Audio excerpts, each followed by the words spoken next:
Good morning, everyone. This is the regular monthly open meeting of the Third Laguna Hills Mutual Board of Directors, a California nonprofit mutual benefit corporation. Today is Tuesday, August 20th, 2024, and it's 9:30 a.m. We are here live in the boardroom as well as available for viewing on TV6, Zoom, and Granicus. I'd like to request those in the room, including board directors, to silence their phones if they haven't already. See that we have a quorum, so I'd like to call the meeting to order. We'll start today's meeting with a Pledge of Allegiance led by Director Jim Cook. Jim? Everybody stand. Repeat with me. I pledge allegiance to the flag of the United States of America and to the republic for which it stands, one nation, under God, indivisible, with liberty and justice for all.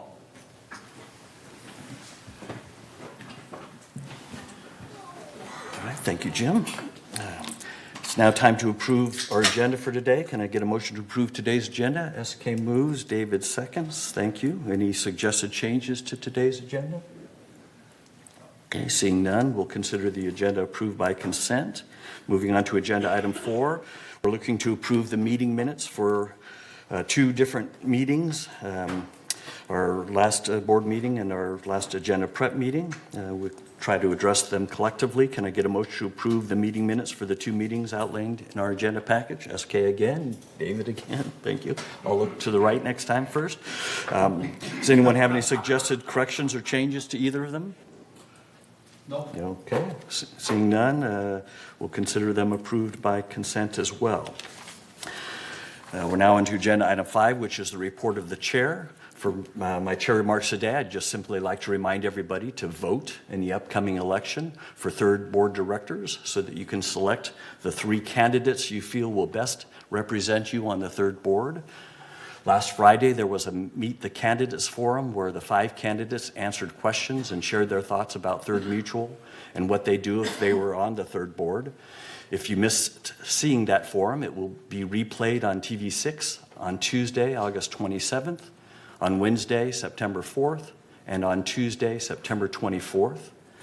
Questions that the candidates answered included why they're running for the third board, what they'd like to accomplish if they were elected, their thoughts on the Building E replacement project, and their thoughts on the current effort to recall 2 GRF board directors. Election ballots will be mailed out next Tuesday, a week from today, August 27th. Be sure to return your completed ballot no later than Thursday, September 26th, in one of 2 ways. You can mail your completed ballot to the Unelect Inspector of Elections in the return envelope that comes with the ballot. If you mail it, it needs to be mailed in time for it to be received at the Inspector of Elections post office box by 11 a.m. on Thursday, September 26th. Alternatively, you can drop your completed ballot into the ballot box, which will be located in the community center lobby by 5 p.m. on Thursday, September 26th. Sorry, the way I just read that, the ballot box won't be put there by Thursday, September 26th. The ballot box will be put there next week, or next week or so, but you need to drop it off by 5 p.m. on Thursday, September 26th. The ballots will be counted and the election results will be announced during the special third open board tabulation meeting on Friday, September 27th at 9:30 a.m. here in the boardroom. And I'm hoping that everyone will all participate and vote.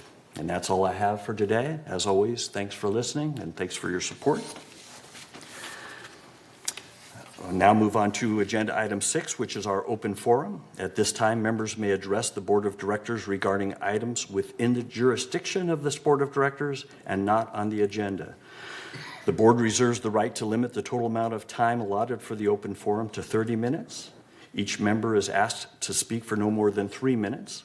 A member may speak only once during the forum, and speakers may not give their time to other people.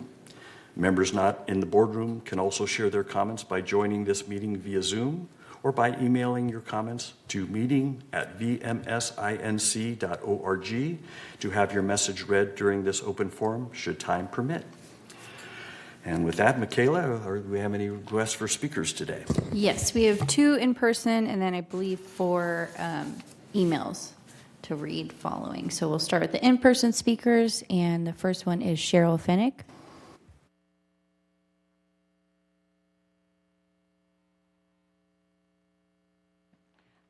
going to ask you about the recall. I'm going to ask you not to recall the two GRF board members.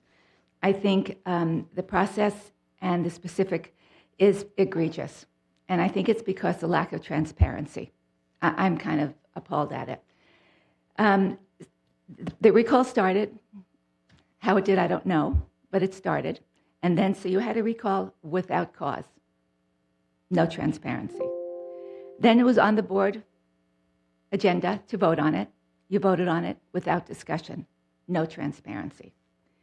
Now you have a secret meeting, or secret ballot meeting on the 5th.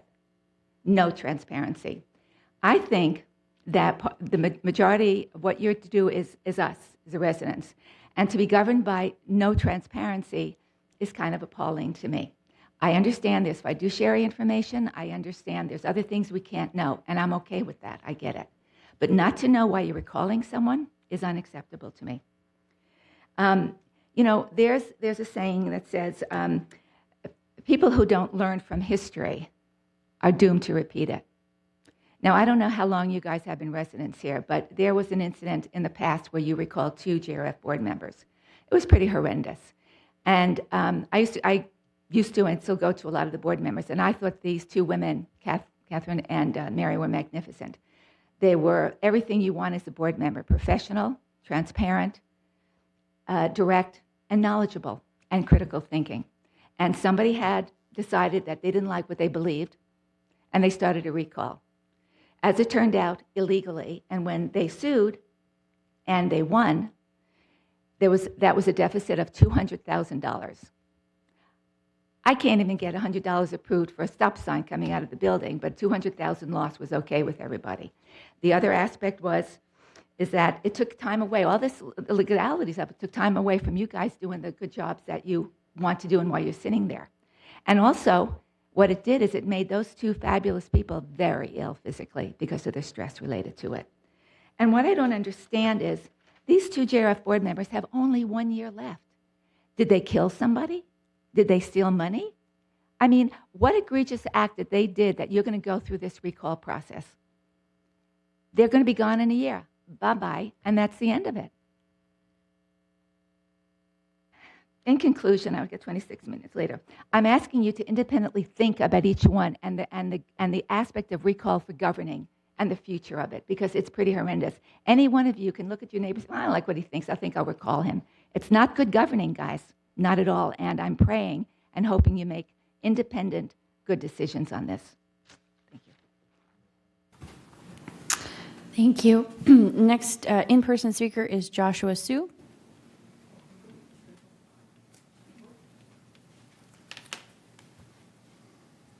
I have a 2-page prepared statement because there's a lot of information to go through. I didn't want to get disorganized here. Dear members of the board, my name is Joshua Shu.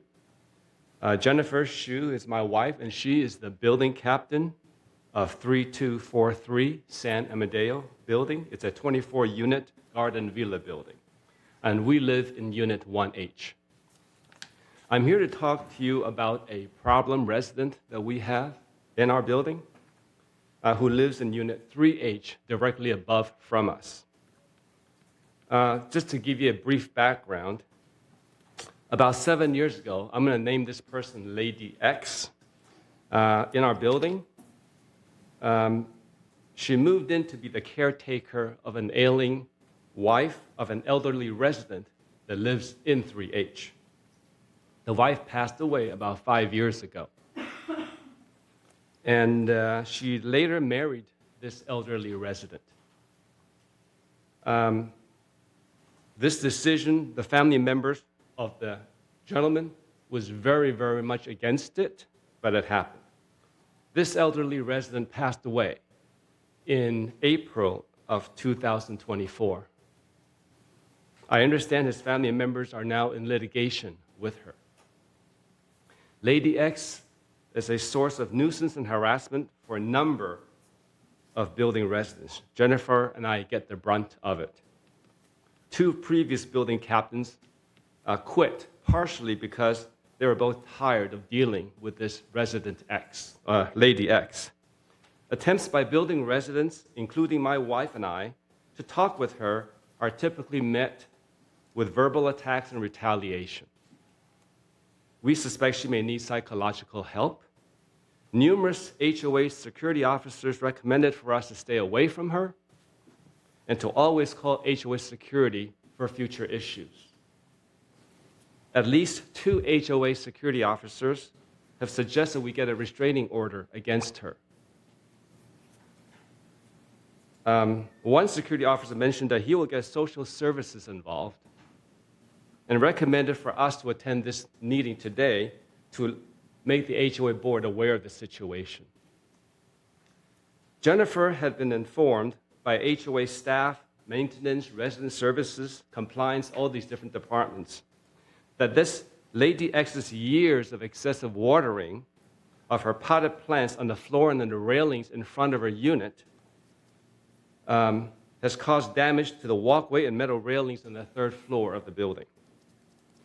And of course, below. The rust-stained water from the 3rd floor drips down to the 1st floor where we live, causing rust stains on the floor. The 1st floor breezeway was resurfaced less than a year ago, ahead of schedule, partially because of the water damage resulting from the watering. We are now seeing dark stains again on the 1st floor below her unit, less than a year after the resurfacing. As my time is up. It is, and appreciate you bringing this to our attention. I don't know that I'd heard of the situation, so I will definitely look into it. Thank you. The first email is from Chris Collins, and she stated, "This is an update on the work of the Foundation of Laguna Woods Village on behalf of residents experiencing temporary financial emergency. Thank you to all the clubs who submitted proposals for the Foundation of Laguna Woods Village's Good Neighbor Project. The many club proposals submitted all reflect a goal of strengthening our community, fostering social connections, and celebrating being a good neighbor. The 5 clubs selected for implementation and funding will be publicly announced in August. You may be wondering why the Foundation initiated this project. In brief, this project reflects the Foundation's commitment to improving the overall well-being of the village. Since the pandemic, there's an often overlooked problem affecting older adults. Loneliness, and the village is not exempt. Loneliness is pervasive. Stemming from social isolation, fear, and limited social interaction and support during the pandemic, loneliness has become an increasing problem, particularly for older adults. About 50% of adults report feelings of loneliness. Loneliness is also harmful, according to Dr. Vivek Murthy, the United States Surgeon General.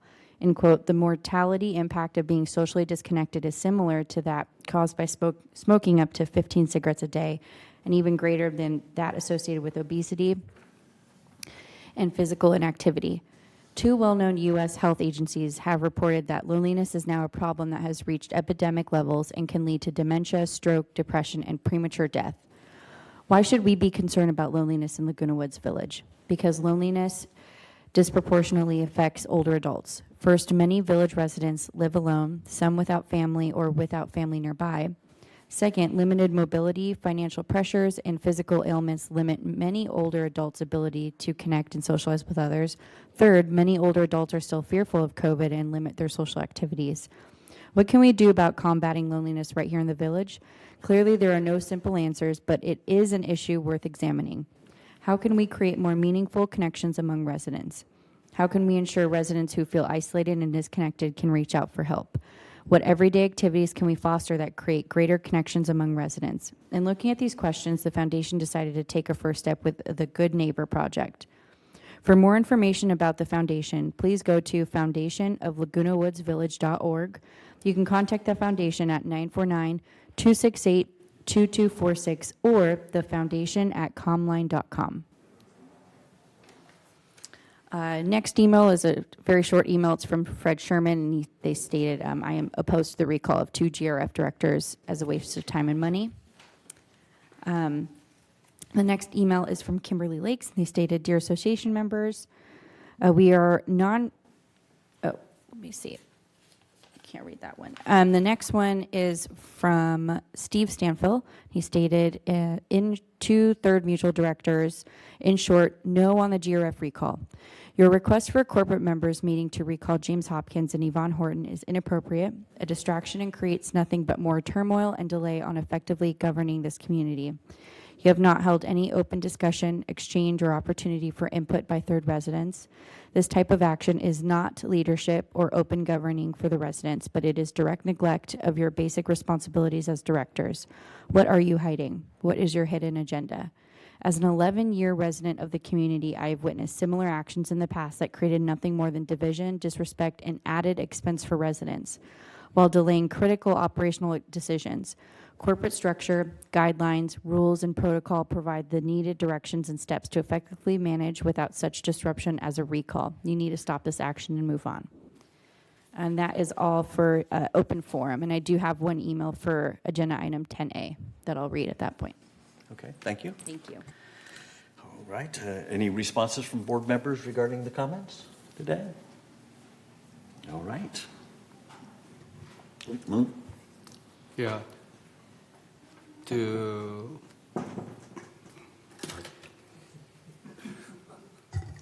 building captain come in, and then security people are involved, and then the problem is continued, whatever reason is, and then it aggravates more because now there are water damage. And so not only the 3H, but there will be water damaging trickle down to all the way down. So then they can solve the problem, so they come to board to appeal or try to please do something for us or solve this problem. What can we do? We got to do something for them, not only for the Mr. Su, but the whole building, and then 2 other previous building captain quit because of that. So this is nuisance problem as well as moisture problem, damage problem, and the obedience of all the rules and the security people and all that. Is there anything we can do? I am gathering the facts at the moment, and I will hopefully be able to share them with the board later this morning. Yeah, I mean, that's the first thing, is we need to get more information, see what has happened, what has gone on, what, all the security folks have said, that kind of thing. So we'll in that process already, and we'll see what we can do. Sven, can you up-to-date it for us or post whatever is going on? Absolutely. Just please let me get all the facts together, and I'll share them. Thank you very much. Okay, right, thanks. Any other questions, comments? All right.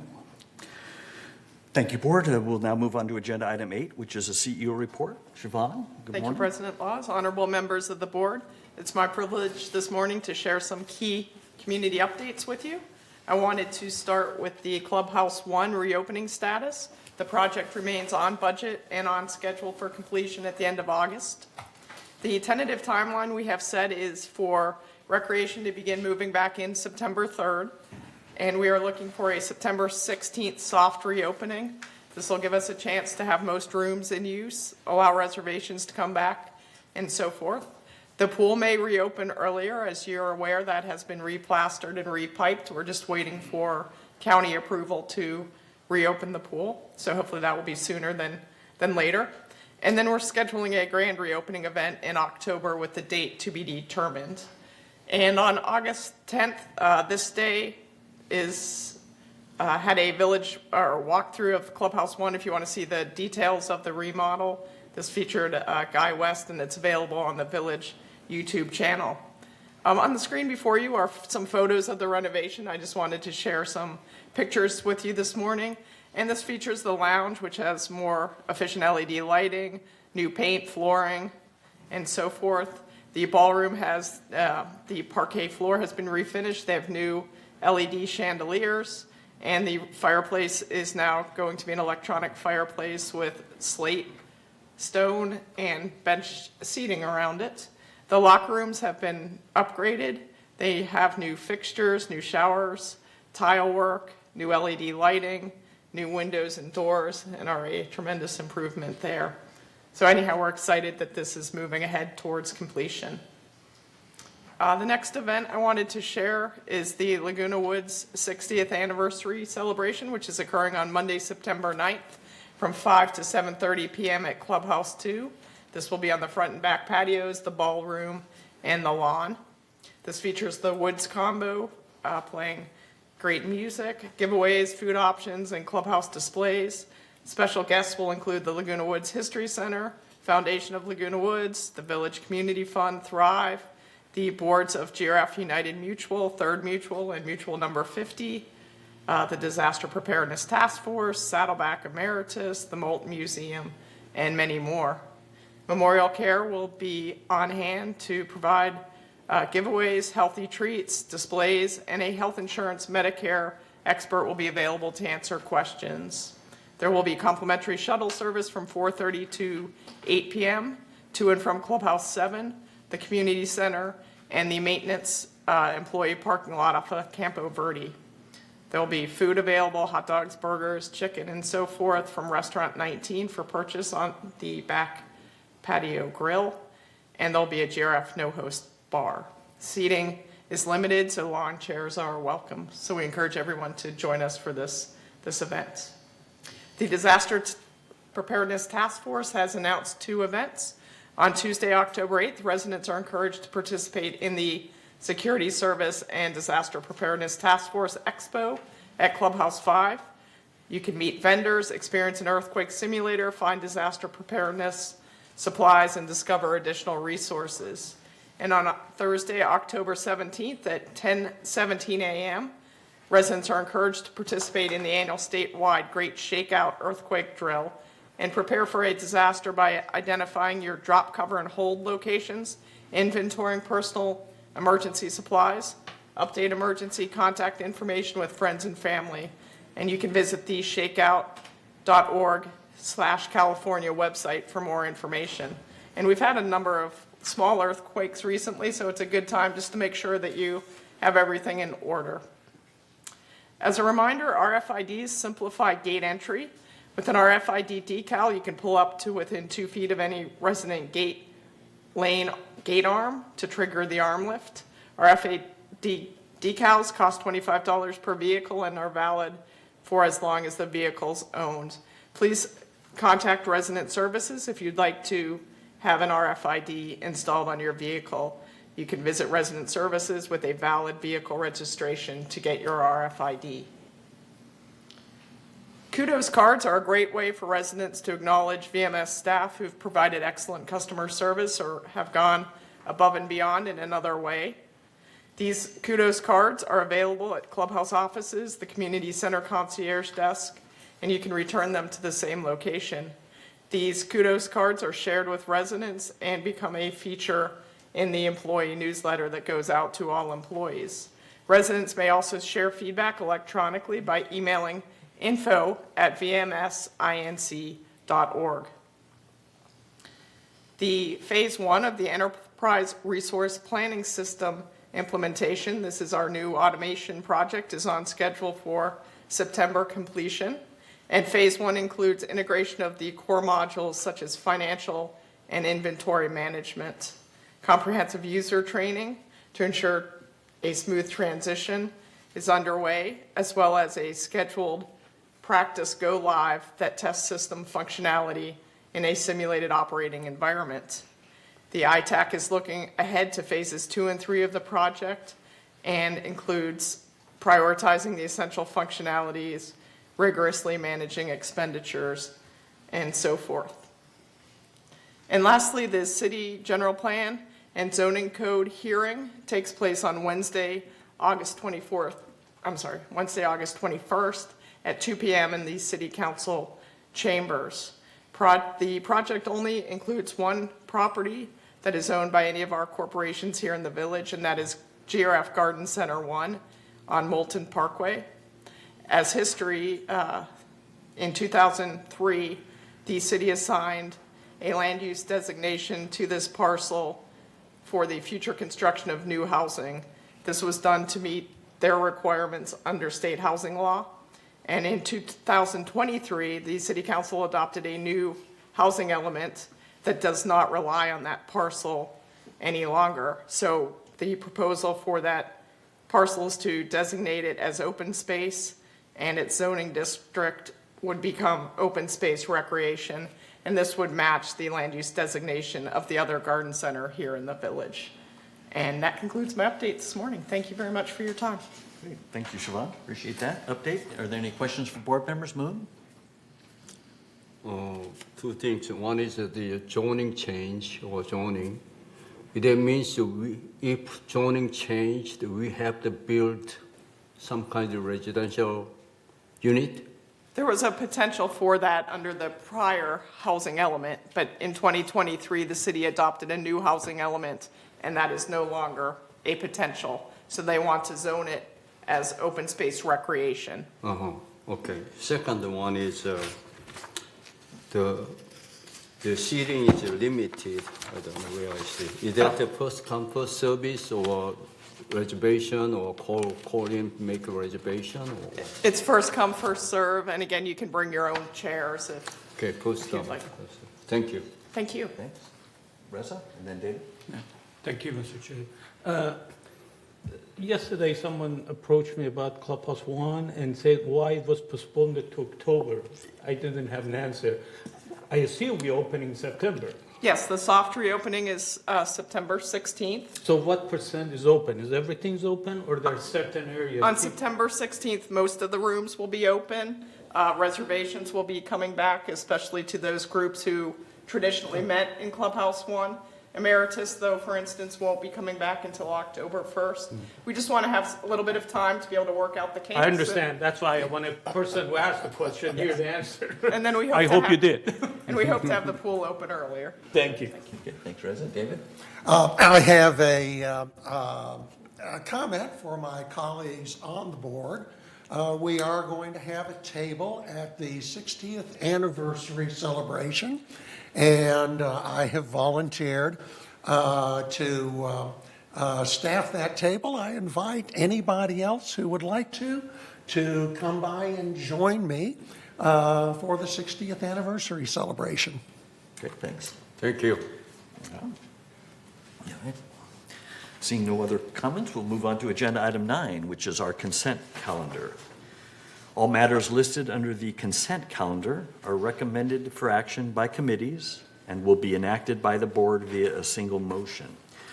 Today, per the consent calendar, the board is being asked to ratify the preliminary financials for the month of June 2024, as well as 4 recommendations from the Finance Committee, 7 recommendations from the Landscaping Committee, and 10 recommendations from the Architectural Controls and Standards Committee, otherwise known as ACSC. So can I get a motion to approve today's consent calendar? David moves, SK seconds. All right. Are there any questions from board members on the consent calendar? Okay, all right. Yeah, I'm assuming there are no questions. So any objections to approving the consent calendar as listed in our agenda packet? All right, seeing none, we'll consider the consent calendar approved by consent, and we'll move on to agenda item 10. Agenda item 10, we discuss our unfinished business, and today we have 3 unfinished business items to discuss. First is agenda item 10A, which is for the board to entertain a motion to approve the revision of third mutual traffic rules and regulations.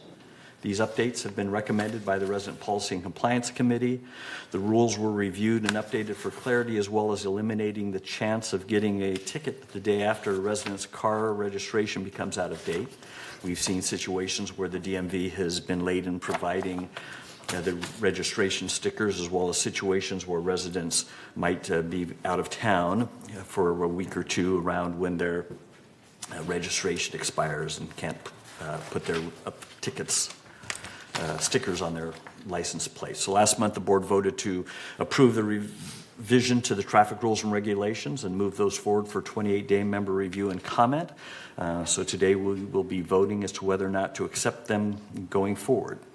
We'll start by asking Chris to read the resolution for us before I proceed. Okay. Vehicle, traffic, and parking rules. Whereas the Security Department is responsible for the administration of the Laguna Woods Village vehicle, traffic, and parking rules, and whereas the Resident Compliance and Policy Committee has recognized the need to amend the vehicle, traffic, and parking rules with updates and clarifying language.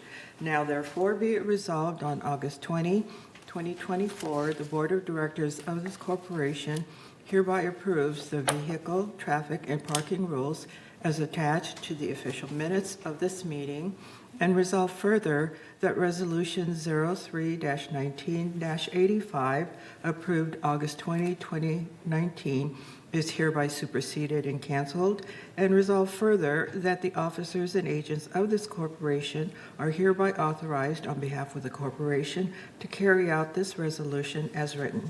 Okay. Thank you, Chris. Can I get a motion to approve the updated rules before we discuss them further? Chris moves. We'll say Moon seconds, kind of move things around a little bit. Any questions, comments from the board? Wait, Jules had his hand up. Okay. Yeah, Jules. Okay. Oh, Jill first. Jules, then SK, and then I know we have a member comment as well. Jules, good day. First of all, can you hear me? Yes, we can. Okay, yeah. There is one item in the definitions which now adds the statement that any electrified bicycle will be considered a motor vehicle. I urge strongly that that be removed. It imposes a completely unnecessary rule. We don't know what that means because all of a sudden a bicycle is a motor vehicle, and motor vehicles have very, very stringent rules that have to be complied with.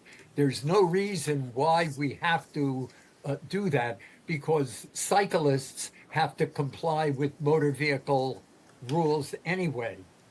I just read an article in the Washington Post today that said 18% of all bicycles built in the United States this past year are electrified.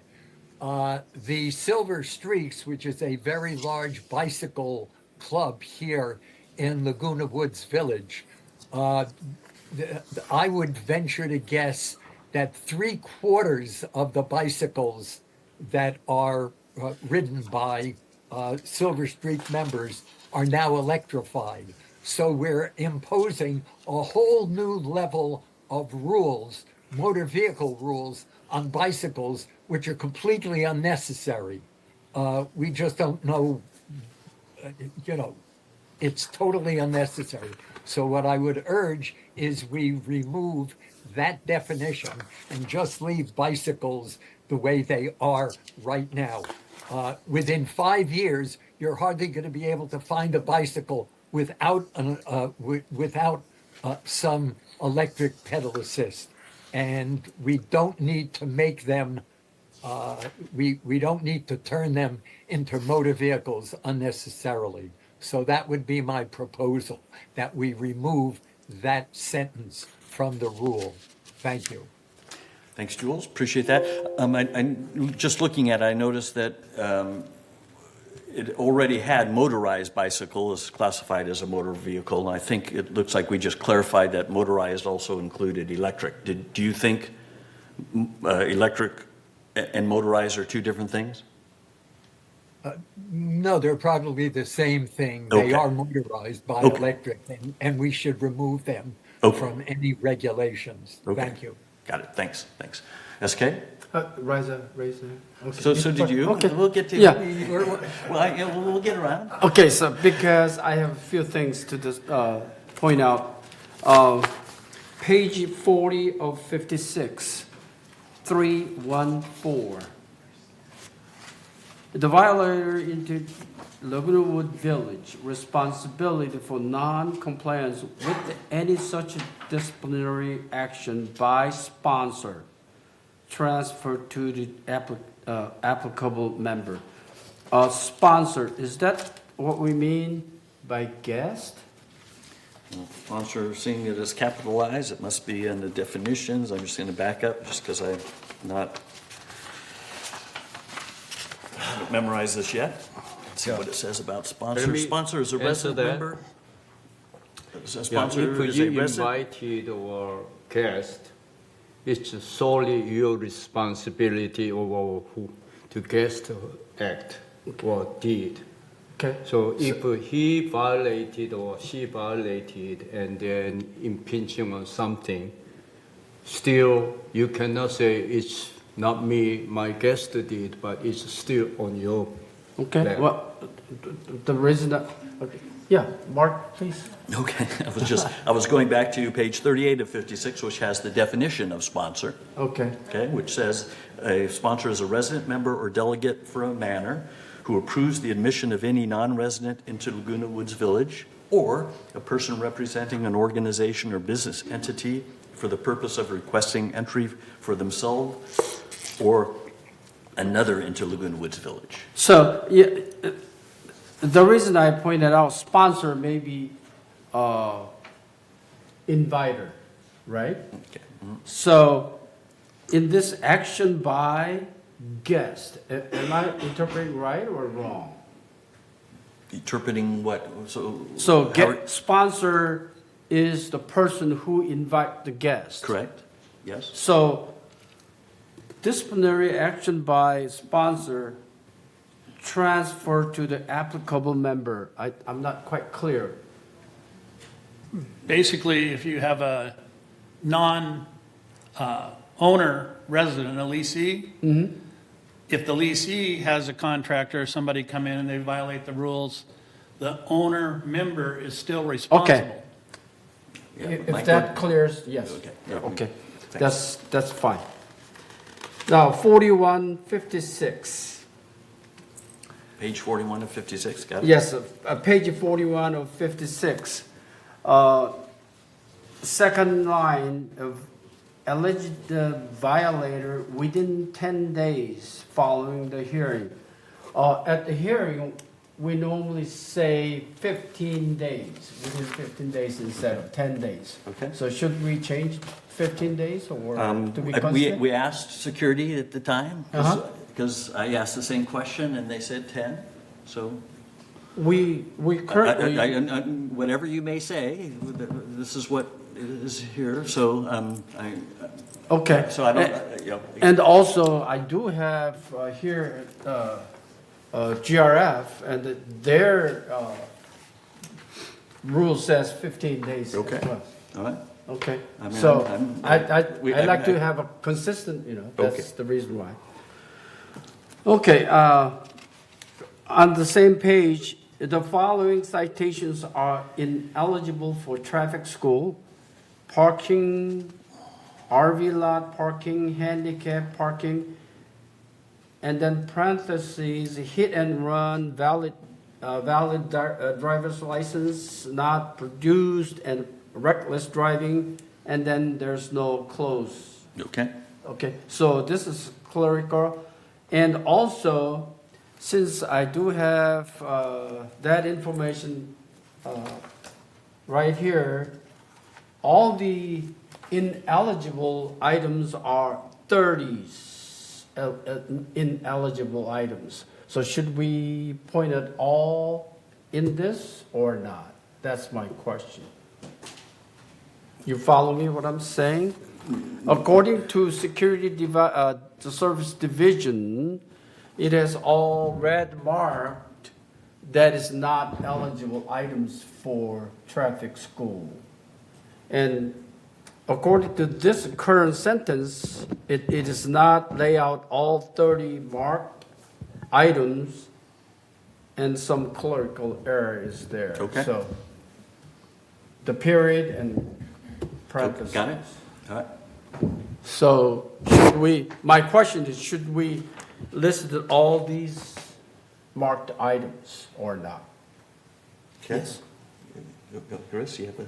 Yes, I have a question. Do all 30 apply to third, or does some of that apply to? This is GRF, not GRF, this is Security Division items. I would have to take a look at the 30 because, you know, if they don't all apply to Third Mutual, then we shouldn't add it. Okay, I'm just pointing out, to be consistent with the Security Service Division's items. Yeah, it sounds like there is another effort going on by GRF to consistency these. I'm happy to remove that paragraph if that may be the easiest thing. I'm going to remove that paragraph out of our traffic rules that lists those few things. Well,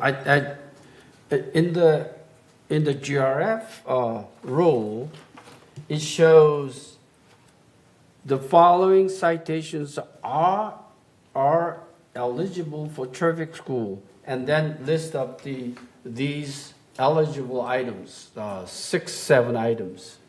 That would be much clearer, I think, than the other way around, to me. Okay. Okay, so I hear you. that's What else you got? okay. I spent time for that. And also, I noticed that the GRF traffic rule does not have a plug-in electric vehicle decal. Okay, that's because Stated, yeah, I'm not a because- housing mutual. Okay. And also, 7.15 fines.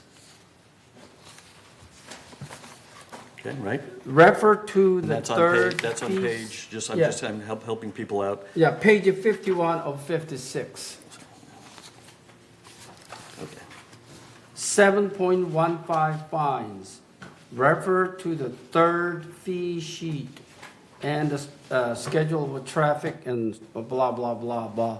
There is a penalty sheet right here. And then I don't see where the third fee sheet. Right, I'm listening to you, sorry. So did you finish I your- tried to find where's the third penalty Okay, sheet. okay, So okay, I don't know where. okay, got it. Okay, so that's my question. And then that's it. Okay, Just minor things. all right. Good, okay. Reza will give Dan a moment or two to collect himself. To get himself together and beat us on the head. Okay, thank you, Mr. Chair. I'm trying to answer Jules' concern. I was in the meeting and we discussed the EV bicycle or motorized bicycle because the nature of motorized bicycle or EV bicycle is different from regular bicycle. They have higher speed, and they usually now used by minors.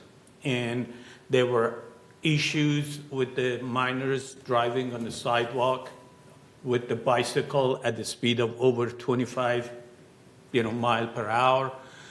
We don't have a bike line. So there are danger, there was complaint with the residents about the use of sidewalk or improper use of e-bike by some of the guests or even residents. That's why it's there. It wasn't because we want to classify them as a truck, but because of the nature of the bicycle and the speed and the usage improperly, because we don't have bike line that people go in there. They use sidewalk sometimes at a high speed. And we have elderly people walking on the sidewalk, they might be in danger. So that was the reason. Now, I'm not sure that's, satisfied Jules' concern, but that's, what we discussed in the meeting. Thank you. David? Just a comment, the personal anecdote. A couple of weeks ago, my wife and I were driving up Via Puerto, and there was a resident, I believe who is even older than I am, driving a motorized bicycle, an electric bicycle, on the sidewalk. I was doing 23, 24 miles an hour. because I don't want to meet our guests under other circumstances. And the person in the bicycle passed me on the sidewalk. So I understand Jules' concern, but I think we do need to regulate. Thanks.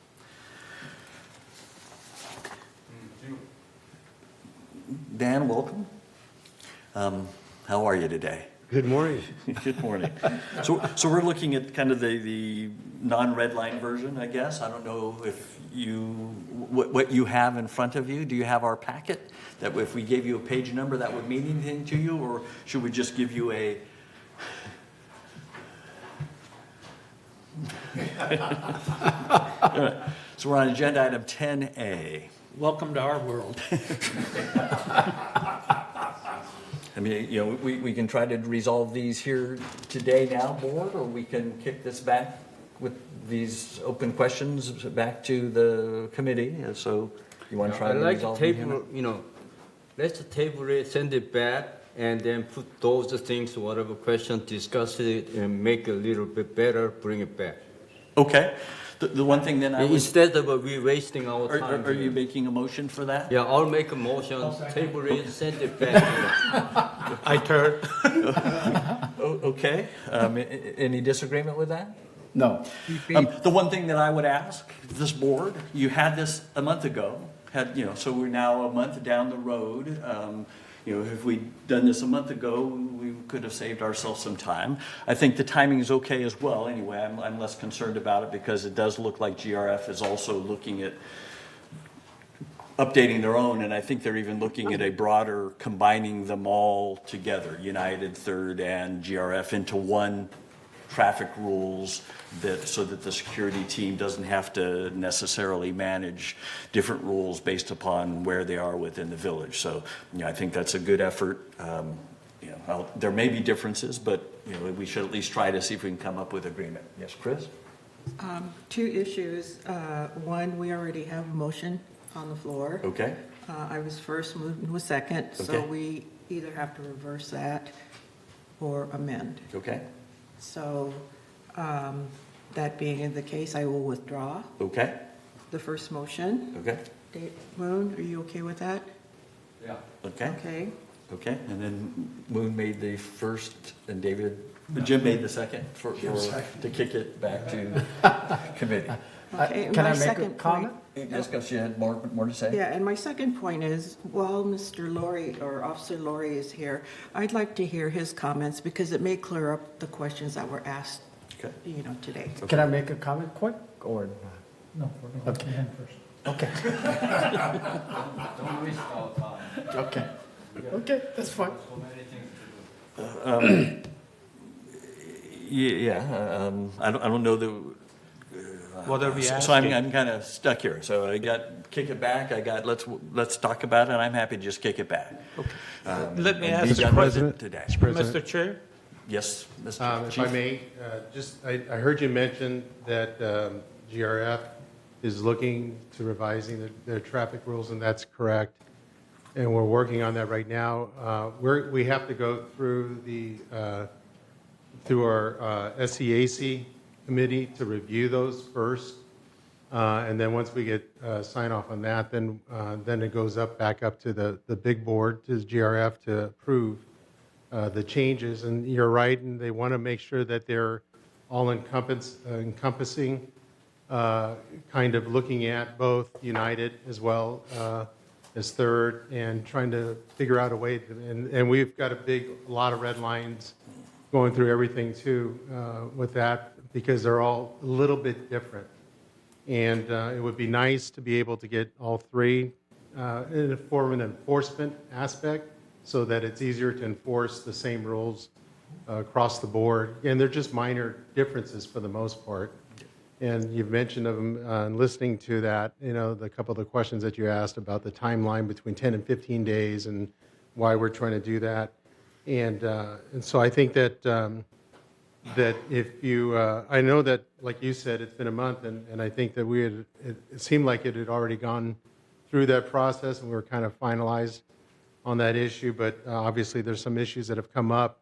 But if you do table this, the good thing about doing that is that we can actually you can actually kind of look at what we're putting together for GRF, and we can actually go through that process and use the synergy that we can create and make sure that it's a little bit more tighter and cohesive, instead of, duplicating or these efforts and coming up with the completely different, issues. We can be more in line and more in sync with each other. Yeah. That would be great, to tell you the truth, and a lot easier to enforce.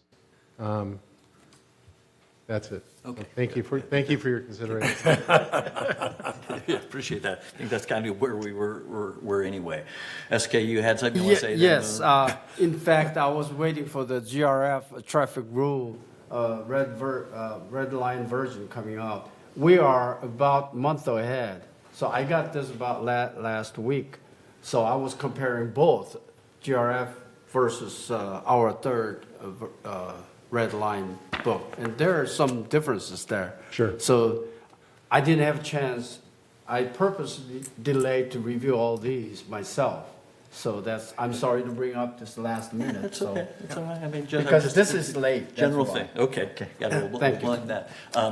So you're on the SEAC? Yes. I'm not sure who else is, but I would ask that you help, look at the rules that we put together, because Third did spend some time. We did have some Yes. changes that we specifically wanted, especially around registration, to help try to get those included as well. Moon, and then we'll move to this side of the, Yep. my Ellison, go on, but I think this is a community-wide rule.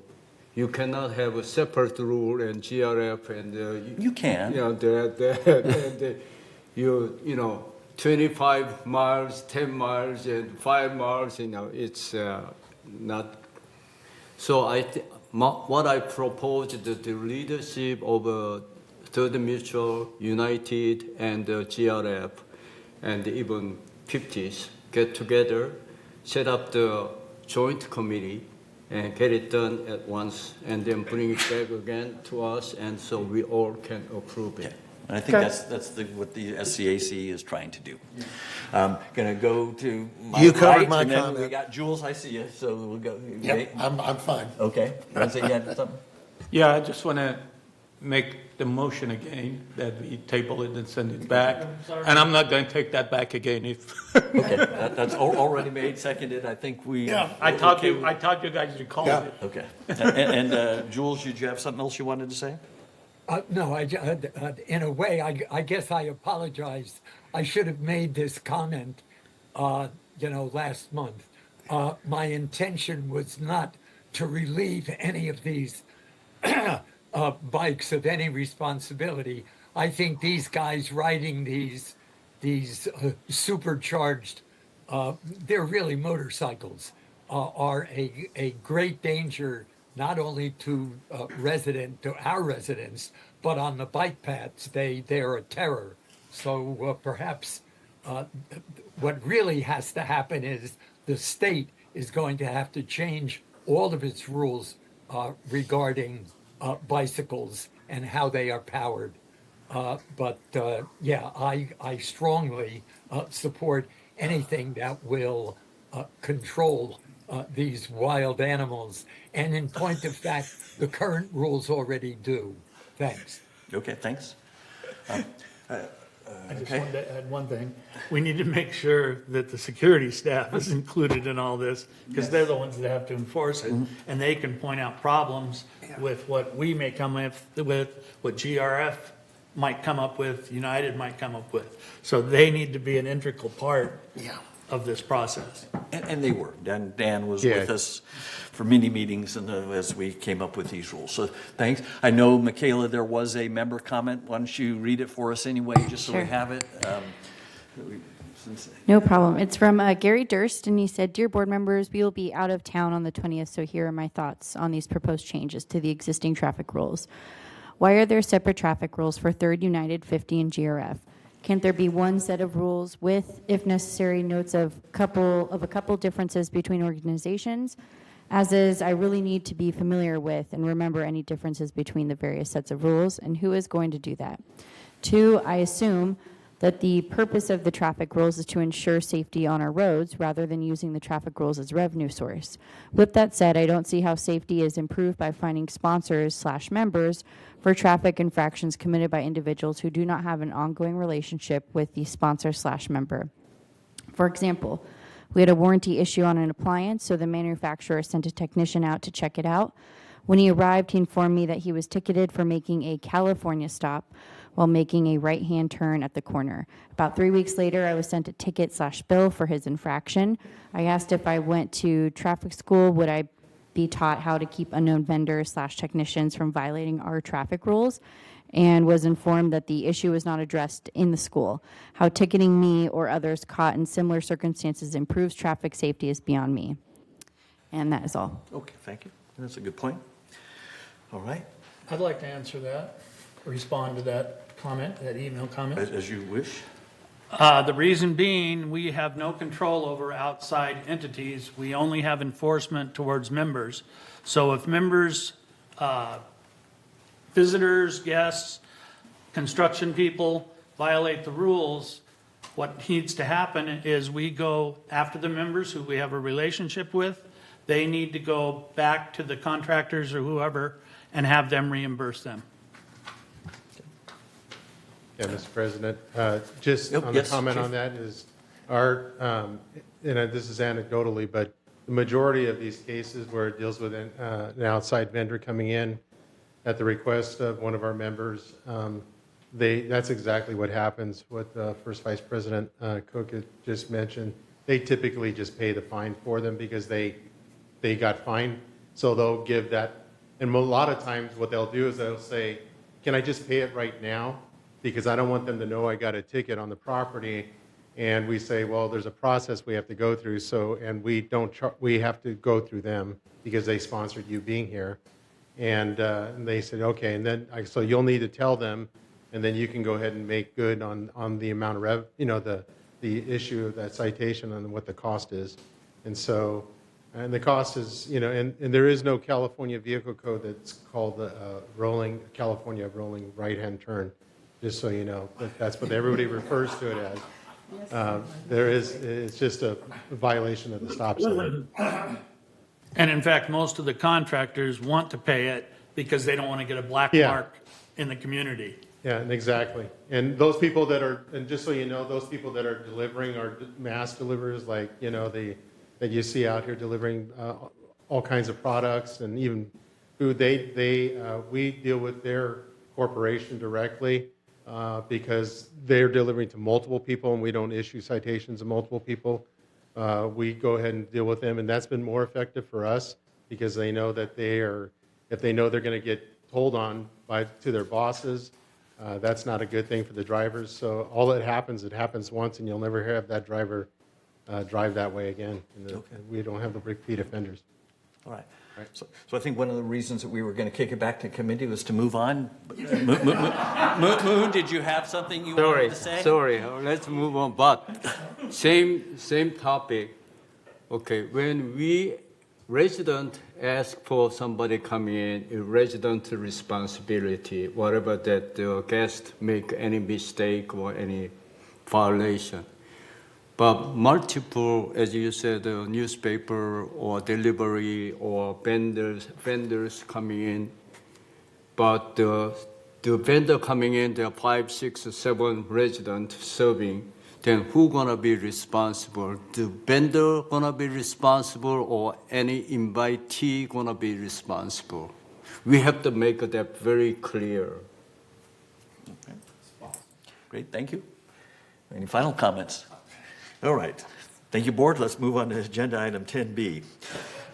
And thank you, Chief and Officer Lurie, for coming in quickly. Do we have to vote? I just kind of, was there anybody that disagreed with kicking it back to committee is what I did. But if you'd like to do an official vote, I think Chris is suggesting we make it official. Okay, sure. So if we can officially vote on whether or not to accept the motion, which is to kick it back to the Resident Policy Compliance Committee / SCAC for revision. Jules, can you submit your vote? Yes, yes, Okay, thank you. thank you. Back to committee.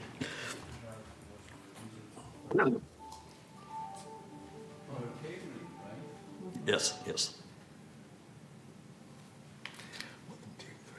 Okay, I think we're just missing SKs. You want to give a thumbs up? Oh, Okay, perfect, all right. okay. So that Thank you. passed, 8 yeses, 0 no's, 0 abstentions.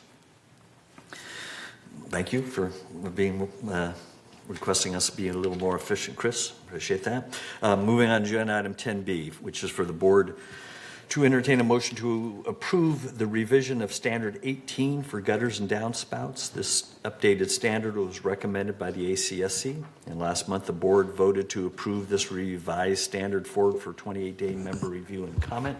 Today we will be voting as to whether or not to accept this revised standard going forward. Chris, would you please read the motion resolution for us before we proceed? Yes, revised standard 18, gutters and downspouts. Whereas the Third Laguna Hills Mutual recognizes the need to amend standards and create new standards as necessary, and whereas the Mutual recognized the need to revise standard 18, gutters and downspouts.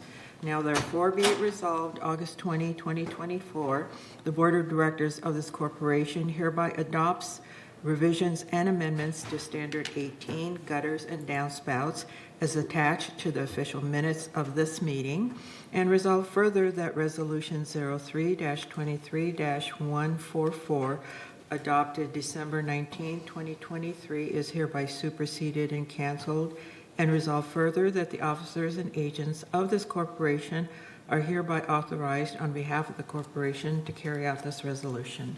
Okay, thank you.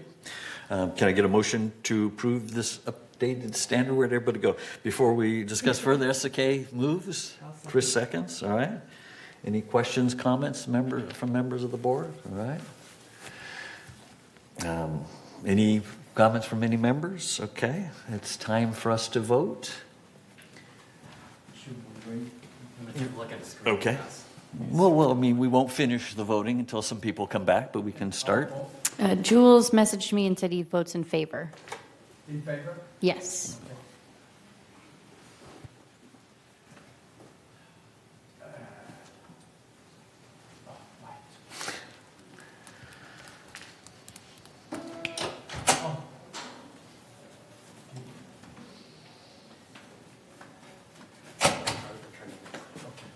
You know what, I'll use, We're voting on 18. my finger.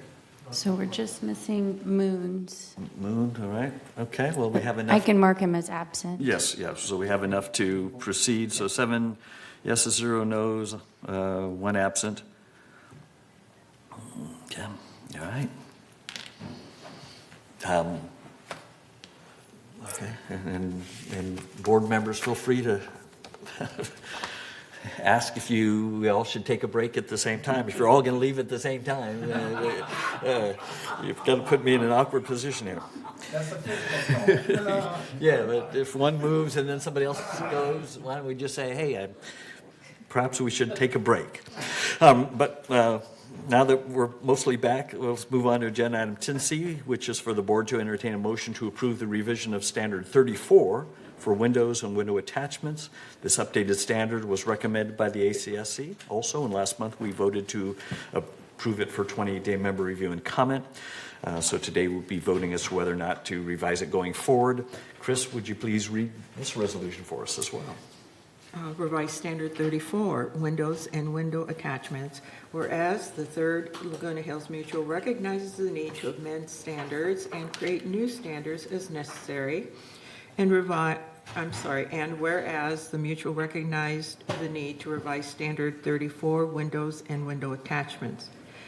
Now therefore be it resolved, August 20, 2024, the Board of Directors of this corporation hereby adopts revisions and amendments to Standard 34, windows and window attachments, as attached to the official minutes of this meeting, and resolve further that Resolution 03-19-09, adopted January 15, 2019, is hereby superseded and canceled, And resolve further that the officers and agents of this corporation are hereby authorized on behalf of the corporation to carry out this resolution. Okay, thanks. All right, can I get a motion to approve updated Standard 34 before we discuss it further? Jim moves, SK seconds. Thank you both. Any questions, comments from board members regarding Standard 34? Any member comments? Okay, so no comments at all, so it's time to vote. Again, we're voting to approve revision of Standard 34 for windows and window attachments. And Jules is in favor. Okay, thank you. Mine did not work. All right, so this passed 8-0. Thank you, board. And now we'll move on to agenda item 11, which is for our new business items. And today we have 7 new business items to discuss and vote on today. The first one is agenda item 11A, and that's for the board to entertain a motion to approve artificial turf guidelines and an accompanying standard. These new guidelines have been recommended by the Landscape Committee. A request to install artificial turf around a manor will be addressed on a case-by-case basis as they are received. However, the board wanted to make sure that there were guidelines for those situations if the committee and board approved any case-by-case request. And artificial turf is becoming a bigger topic now as we have turf removal actions in place. We have some state laws that are requiring turf removal, so some people may want to replace some of that with artificial turf. So today we'll be voting as to whether or not to submit these new guidelines and standard forward for 28-day member review and comment period to allow our members to share their comments before the board makes a final decision. Can I get a motion to place the new artificial turf guidelines and standard on a 20-day member review and comment period before we discuss it further? SK moves, Jim seconds. Thanks. Any questions from the board? I did have one, and that is regarding guideline number 7, which is for blade length. The guideline suggests that the blade length is 1.75 inches or 1 3/4 inches. I did some Google searching, best artificial turf, most realistic artificial turf, and many of them had ones that looked good, at least based on the pictures, were rated highly from some of these sites that were 1.5 inches versus 1.75. So I was just going to ask, does anybody have an issue with lowering the blade to 1? Maybe I should ask Kurt if there was since I believe you may have come up with, drafted these guidelines, was 1.75 something key for the length of the blade of grass? If we change it to 1.5, would you and your team have major issues with that? No, we would not. Okay. My experience has been 1.75 tends to look more realistic. Okay. That's all. Okay. Okay. Thanks. All right. Anybody have any issues making that change for the next time around to make that, reduce it to 1.5? Okay. All right. Okay. Any other questions, comments on this? Any member comments? Okay. All right, so we're now going to then be asked to vote on whether or not to submit this forward with this one minor change. Thanks, Kurt. Forward for 28-day member review and comment.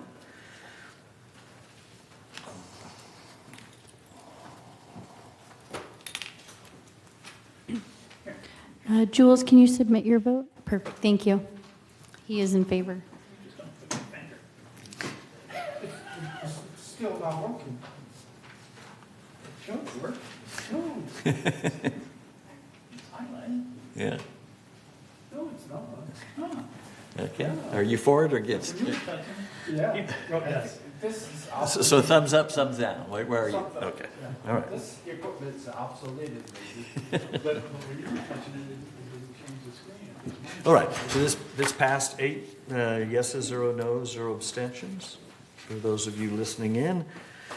Then we'll move on to agenda item 11B. This is for the board to entertain a motion to approve the revision of standard 22 for patio and balcony coverings. This updated standard was recommended by the ACSC and is a rewrite of this standard following ACSC's new format for standards which includes definitions, and in this case, some pictures to make the standard easier to understand and follow. Today, we will be voting as to whether or not to submit forward this updated Standard 22 for 28-day member review and comment. Alan, you have any opening comments for us? It's Alan, right? It is. Okay, sorry. I knew it started with an A, and then suddenly it was Alex. Right, Alan? yeah, just real briefly, this standard, the old standard, and also standard 29, standard 37, and standard 38, which you're going to be reviewing subsequent. This consolidates all those standards into one comprehensive standard. In doing that, we spent a considerable amount of time working with vendors that do this work and have been doing this work on site for a number of years. We also spent some time with maintenance and construction addressing their issues and concerns. So this standard really is an overview and a comprehensive package that addresses balcony coverings, awnings, and patio coverings. Okay. How about solariums? Solariums is being rescinded and is included in 22. Okay, because I didn't see it spelled out specifically. Glass, type of glass I saw was in the old 29. I'm going to jump ahead a little bit. A specific section about type of glass for a solarium, and I didn't see that necessarily here, but it may have been hidden within balcony enclosures, and I just didn't see it as clearly. I know there's glazing components. Under definitions, 2.10, under enclosures, it also incorporates sunrooms. That is considered one and the same. Okay. Again, I kind of just talk about type of glass. I'm again jumping ahead a little bit. On 11C, there's a whole section, 5.0, 5 bullet points of the types of glass that could be used for a solarium, and I didn't see that level of detail in 22. So, if you guys are confident, Yeah, I will a look lot at of it those, again. fair question, a lot of those were updates to what's current standards. Okay. We did away with single pane glass. Most windows today are at least dual pane for energy reasons. So we've just really updated the standard to comply with what's current energy-wise. Okay. All right. I hear you. I'm not sure I quite got it, but okay, I'll read it again. But since we're putting it on 28-day, we're considering putting on 28-day member review and comment, I have some chance to do that again. Can I get a motion to place this updated? Thank you. You may want to stay there, not go way in the back like you were sitting. Maybe sit up front just in case, since we got a few more coming your way. So we've got a motion to place the updated standard. Motion made by Jim, seconded by SK. Okay, you guys are busy today. Thank you both. Any further questions on this? I had mine on solariums. Chris? Yes, I have some Scribner notes I'd like to share with staff so they can update it. Okay. For example, punctuation is not consistent. Okay. Also, on the resolution, they refer to the standard incorrectly. Okay. And one question I did have, should member be defined? Because they talk about lowercase m member being responsible for maintenance. Okay. All right, so I guess that's it. So she's asking, should member be one of the things that is defined in definition? I'm sorry,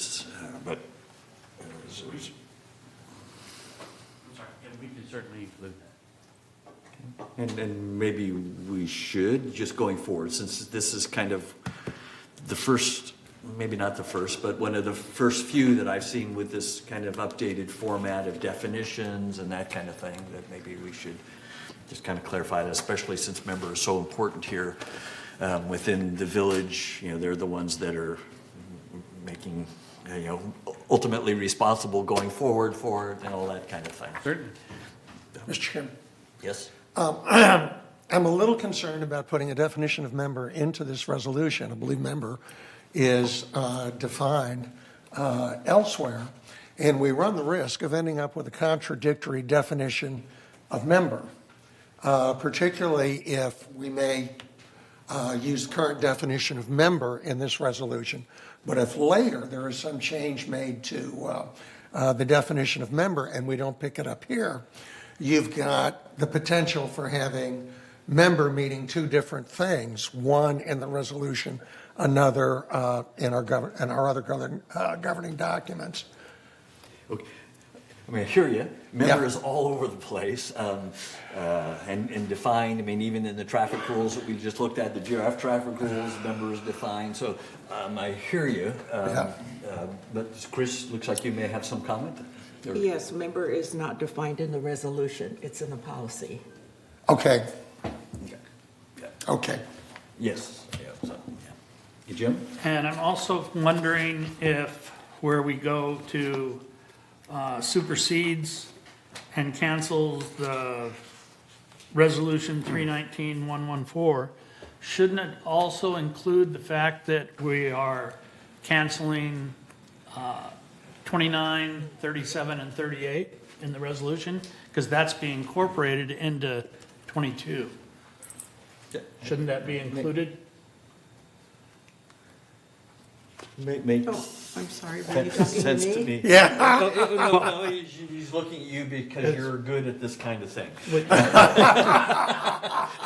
It just seems that we're basically taking four standards and incorporating them into one.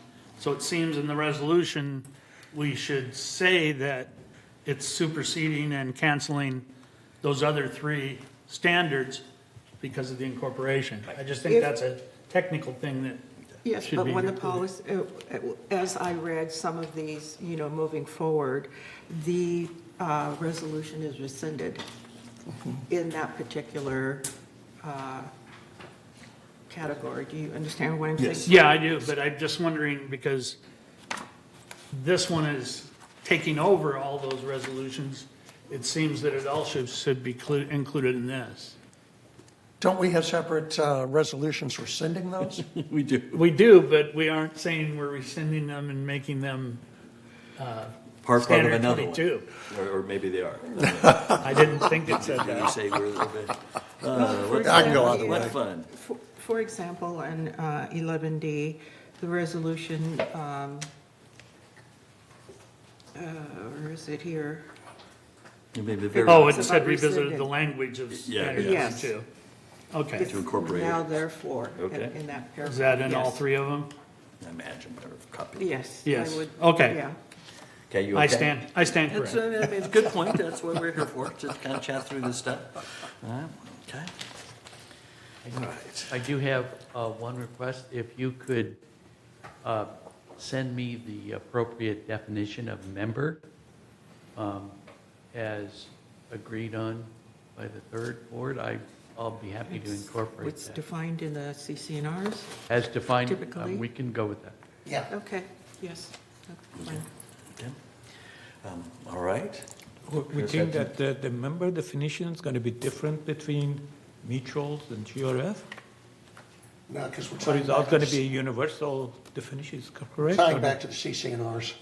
Yeah, that's what I'm saying, is it should be a universal members definition that we always have to abide by. We cannot create another Right. definition for the Right, so member. we will just Yeah, refer- it's universal, I mean, we'll just refer to that, just so that as a yeah, reading this. it's, Yeah. it's we clear. don't have to come up with a What we new mean. definition for it. No, not coming up with a new one. All right, okay. Any further comments, questions?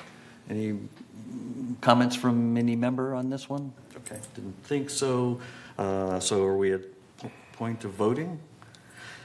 All this conversation, I lost track. So we have a motion. Jim made it, SK seconded it.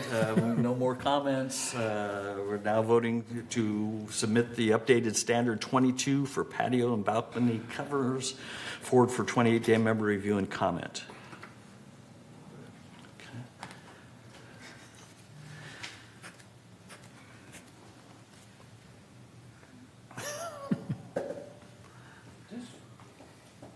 Junk. That's, yes.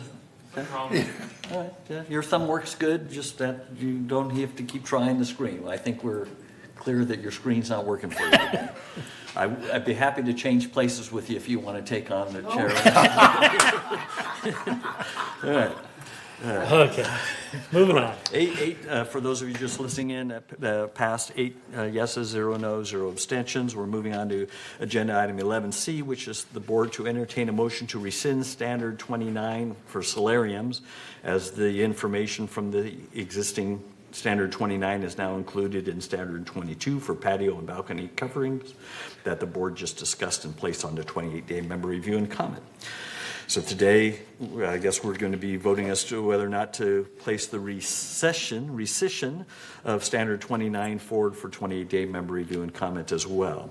Can I get a motion to place the rescission on the 28-day member review? Jim moves, David seconds. Any comments from the board? So I think we've kind of talked through this, the 11C, 11D, and 11E. So solariums, patio balcony awnings, and patio enclosures have all been incorporated into 22. So we're going to go through them one by one, but just kind of remind everybody, the one we're on now is 29 for solariums. It's been incorporated. I'm assuming no member comments, or Michaela, you'll raise your hand. So now time for us to vote as to whether or not to submit the rescinding of standard 29 forward.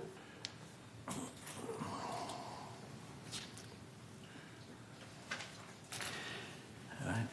Okay, and that passes 8 yeses, 8 noes, 0 abstentions. Excuse me, 8 yeses, 0 noes, 0 abstentions. Let me have a sip of water. Thanks, board. Moving on to agenda item 11D, for the board to entertain a motion to rescind standard 37. Same process. Can I get a motion to place the rescinding of standard 37 on? Jim moves, Reza seconds this time. There you go.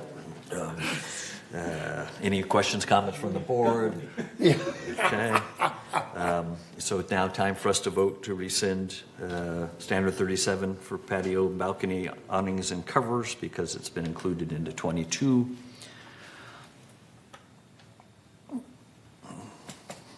I don't think staff can keep up with us. We're going so fast now.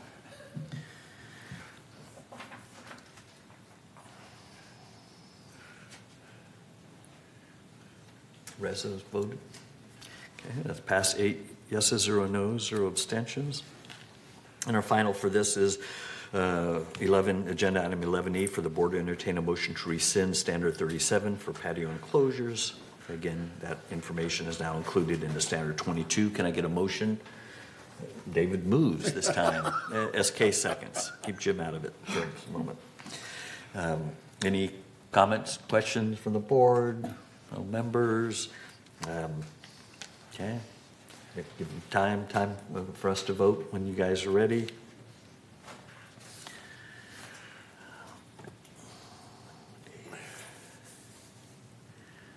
Got the wrong screen up. Oh, you may see if you can touch the other side and it'll go away. Yeah. Just had a window up. Yours did not work. Okay, all right, so this passed 8 yeses, 0 noes, 0 abstention. Thank you, board. Now we'll move on to something a little different. Agenda item is 11F is for the board to approve the 2023 operating funds surplus transfer.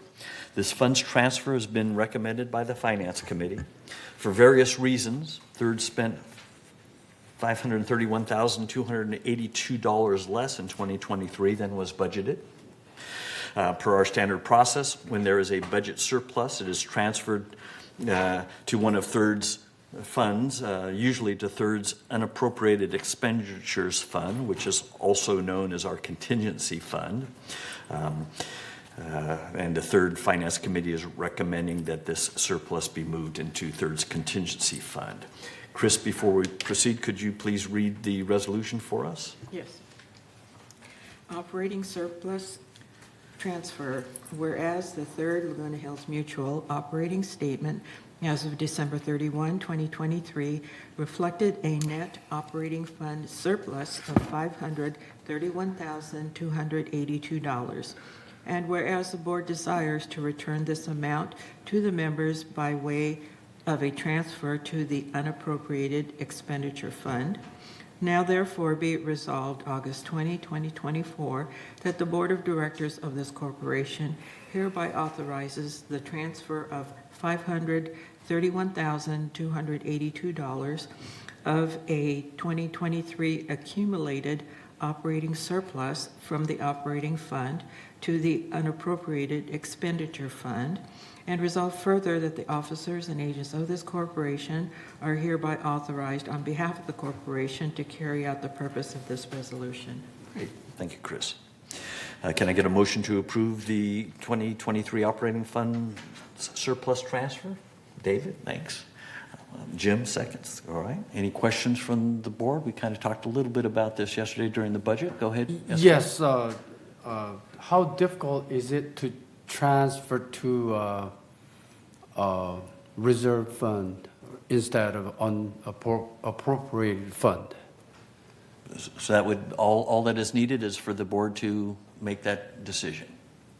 So are you asking the board to consider moving this to the reserve fund Yes. instead of our contingency fund? Yes. Okay, all right. Any further discussion on that, David? Yeah. The fund that we're transferring it to is a short-term, essentially a buffer fund, okay? So what it's designed to do is smooth out when we have to go to our regular reserve fund, because what we don't want to do is sell any of our longer-term reserve assets before they mature. So what we do is we maintain a buffer fund. The roughly $500,000 that we're putting in this buffer fund right now is probably going to come out at the end of the year, because it looks like at this point we're going to run about $1 million budget shortfall this year. So by putting it in this buffer fund instead of the longer term reserves, it's invested very short term, essentially 30 days or less. And what that means is we don't suffer any loss at the end of the year when we withdraw the money to make up the deficit that we're anticipating this year. Does that make sense? Yeah, I'm sold. Yeah. Okay. Okay, yeah, so I think what we just heard today that we hadn't heard before, I mean, yesterday we heard that we were in the red from a reserves perspective, and I think that's what SK was trying to help resolve. Yeah. What you just told us is that we may be running a shortfall in Right. 2024. We probably will. Okay, all right. Okay. Okay. I'm sold. Okay, thanks SK, thanks for the question. The third mutual, we have an operational budget from the resident, due, and we should be able to cover all our operational expense with the resident due. Any windfall, which is not unexpected, any windfall should be returned back to the resident. Because if we didn't do calculation or budgeted correctly, it's our fault in a way. And when we raised or we decided how much money we need from resident for that year, we should include all that, not windfall. Windfall, we didn't expect at all. And any of those money coming, which we didn't expect it, should be returned to the resident. That's my opinion. Thank you. Okay, and I think it is. Yeah. Effectively, it's just we're not writing checks back to the residents. Yeah. You want to answer this? You probably do better. If I might, that's why we keep the buffer funds, because the net effect of it is it reduces our need to raise the monthly assessment. So in effect, when we put this operating surplus into the buffer fund, then it's going to result ultimately next year in next year's 2026 budget in less of a HOA monthly fee increase. So indirectly, we're getting it back to the residents. Yes, move. Thank you, David, your answer. Okay.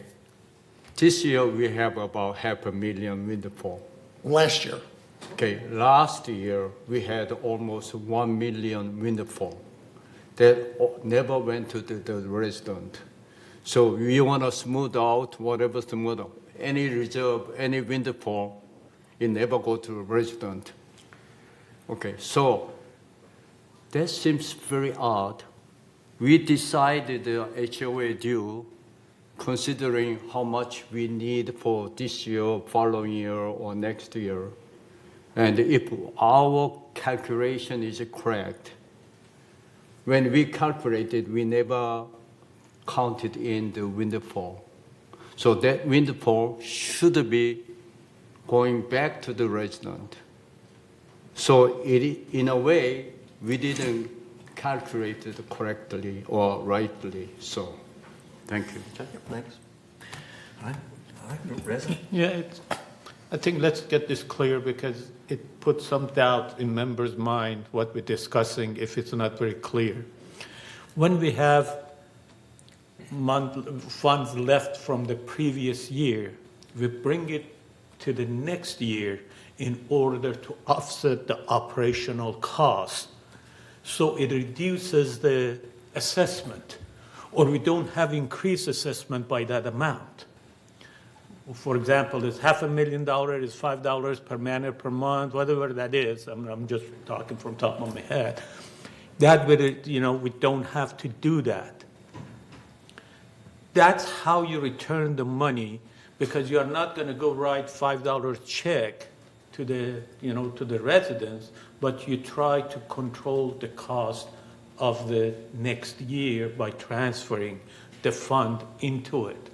Yes, we're returning it, but we need to understand how it's been returned is not in the form of a check, is a form of controlling the assessment, monthly assessment for the following year. That's my understanding. Yep. I hope that's clear the air a little bit. Okay, go ahead, Jim.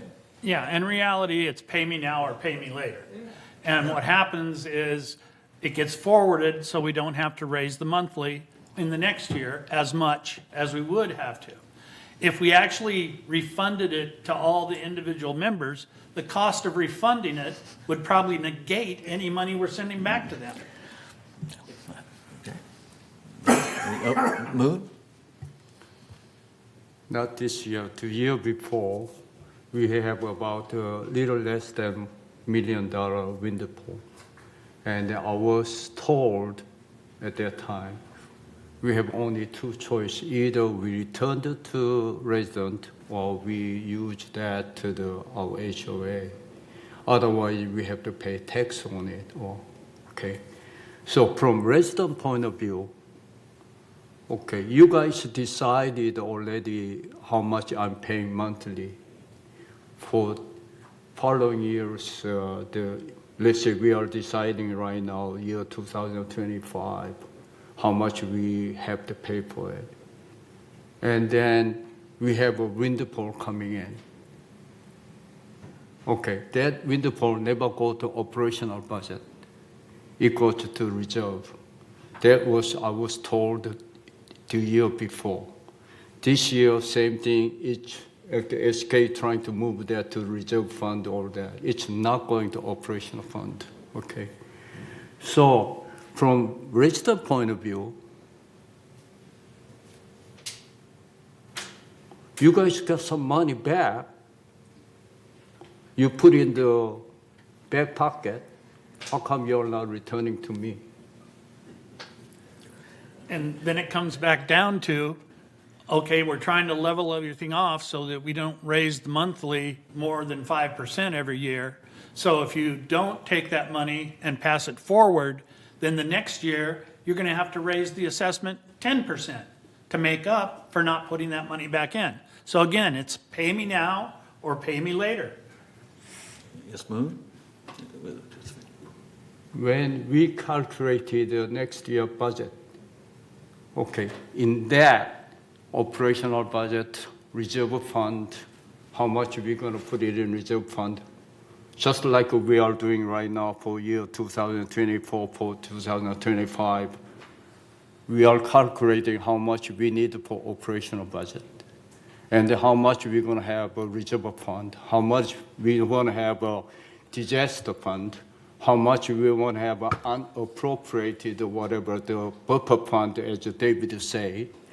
That is all in it, like Laguna sauce, right? And then we have a windfall, and then still gonna put into your backyard. You are not gonna see it. If the resident knows that, how do they feel? You are already calculated the reserve fund, those, all the buffer fund, and all that back pocket. So my operational budget, let's say $10, and then all that plus alpha, I have to pay $15, and then you got $1 back, and it's still going to plus alpha. May I say something and we finish? If you must. Yeah, well, I think it's important because that sticks to the people's mind that if there is a surplus, why I'm not getting it? Because that was a couple of years ago, that was a big deal. People thought that they want to get money back, a $300 check, and they were asking for it. So let's be clear. I mean, this year, 2022, we had $1 million, went to 2023. 23 now, 2021, we had $1 million, went 2023. 2022, we had $500,000 going to 2024. I'm getting the numbers right. And now this year we're going to be shortfall because we were coming out of the, COVID and all of the stories that we heard about. Now we're going to have a shortfall this year. If this money that we had excess from the previous year doesn't come here, we're going to have shortfall of, according to the, to our treasurer, $1 million shortfall. Where is that going to come from? It has to come either from reserve, that we have to dip into the reserve, or the money that surplus will come in and we use it to offset that. That's how you return it to the people. Oh. When we calculated for any budget this year, next year, following year, not only we calculated the operational budget, we also calculated the reserve fund or that other fund plus alpha. Okay, and so we already pay it, and then you got some kind of money coming in, windfall coming in. It's going to in the back pocket. We are not, residents are not going to see it. So, okay. So what I'm saying is, if you're gonna use that in your back pocket, then please let the resident know we're gonna use that to the back pocket money. We are not gonna see it. President write it letter, weekly, monthly. You should do that. I think you're wrong. You were at the budget meeting yesterday. It was part of yesterday's budget. This $531,000 is part of our 2025 budgets. It's not extra. It's in our calculations for how we're calculating what the assessment is going to be next year based upon all the things that we need to do. So it's not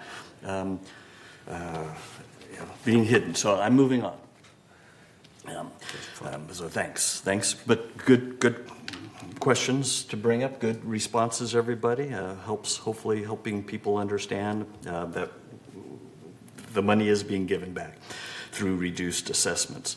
Moving on to agenda item 11G is for the board. Sorry, Steve. I want to move on. All right. It's now time for us to vote as to whether or not to approve the transfer of this money to our buffer fund or contingency fund or officially named an unappropriated expenditures fund.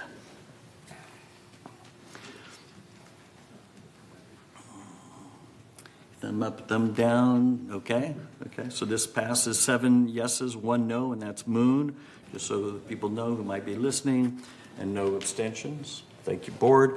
Moving on to agenda item 11G is for the Board to approve some updated committee assignments.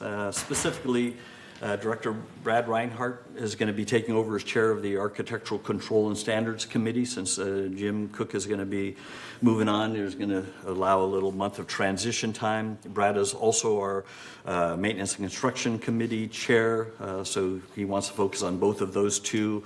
And so we're just taking him off a couple other committees that he's currently on and adding him as chair to the ACSC.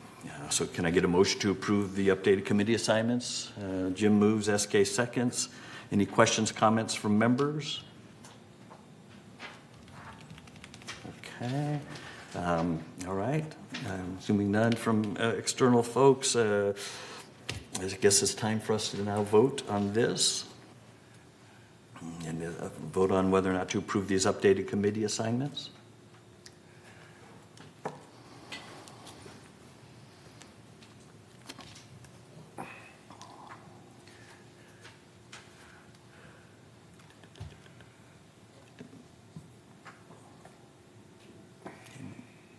Moon, you ready to vote, or are you taking a look? Moon? Sorry, just... Okay, all right. Okay, this is passed. 6 yeses, 2 noes, and those are Jules and Moon, and 0 abstentions. Thank you, Board. And we're now done with our new business, and we're moving on to agenda item 12, where members of this board will share our monthly third board committee status updates, starting with a report of the Finance Committee. David, our treasurer. While he's talking. Let them get the slides up and ready to go. Here we go. Good morning. I'm going to combine 2 reports this morning. One is going to be my monthly treasurer's report, and the other is going to be the regular meeting of the Finance Committee. So we got slide 1 on the screen, and basically what that's showing is through the reporting period of June 30, 2024, total revenue was $23.6 million. Expenses were $21.7 million. So we had a net revenue of $1.9 million. And next slide, please. Okay. Finance really keeps a close eye on the operating portion of our financial results, and that's why this slide is here. The operating fund shows a deficit of $1.1 million through the reporting period. So the table that you're seeing on the screen right now shows how much our revenue went into operations and where that money came from, with $13.9 million coming in from assessments and $1.2 million coming in from non-assessment revenue. And this is compared to operating expenditures of $16.1 million. And for any financial people listening in, that is without depreciation. Next slide, please. Okay. The table you're looking at right now takes the full income statements and it compares the current results to our budget. What you can see is that we've got right now a budget shortfall of $696,000 when you combine both operating and reserve revenue and expenses. Next slide, please. So this chart's gonna give us a breakout of where our variances are. The green, favorable variances. The red, unfavorable variances. So what you can see is employee compensation and related, we've got a favorable variance, and that resulted primarily in landscape and M&C, which we've seen all year, due to open positions. These are positions that we can't fill. The impacted areas, ground maintenance, irrigation, paint, carpentry, electrical. VMS is recruiting to fill these open positions. Ground maintenance, contracted shrub bed maintenance to outside vendor for the pruning weeding cycle as they continue to fill their open positions. Second favorable variance, investment income. We, quite frankly, have been lucky this year. We got a yield curve that is upside down or more of a big dipper, and it's favoring the short side, which is where we invest.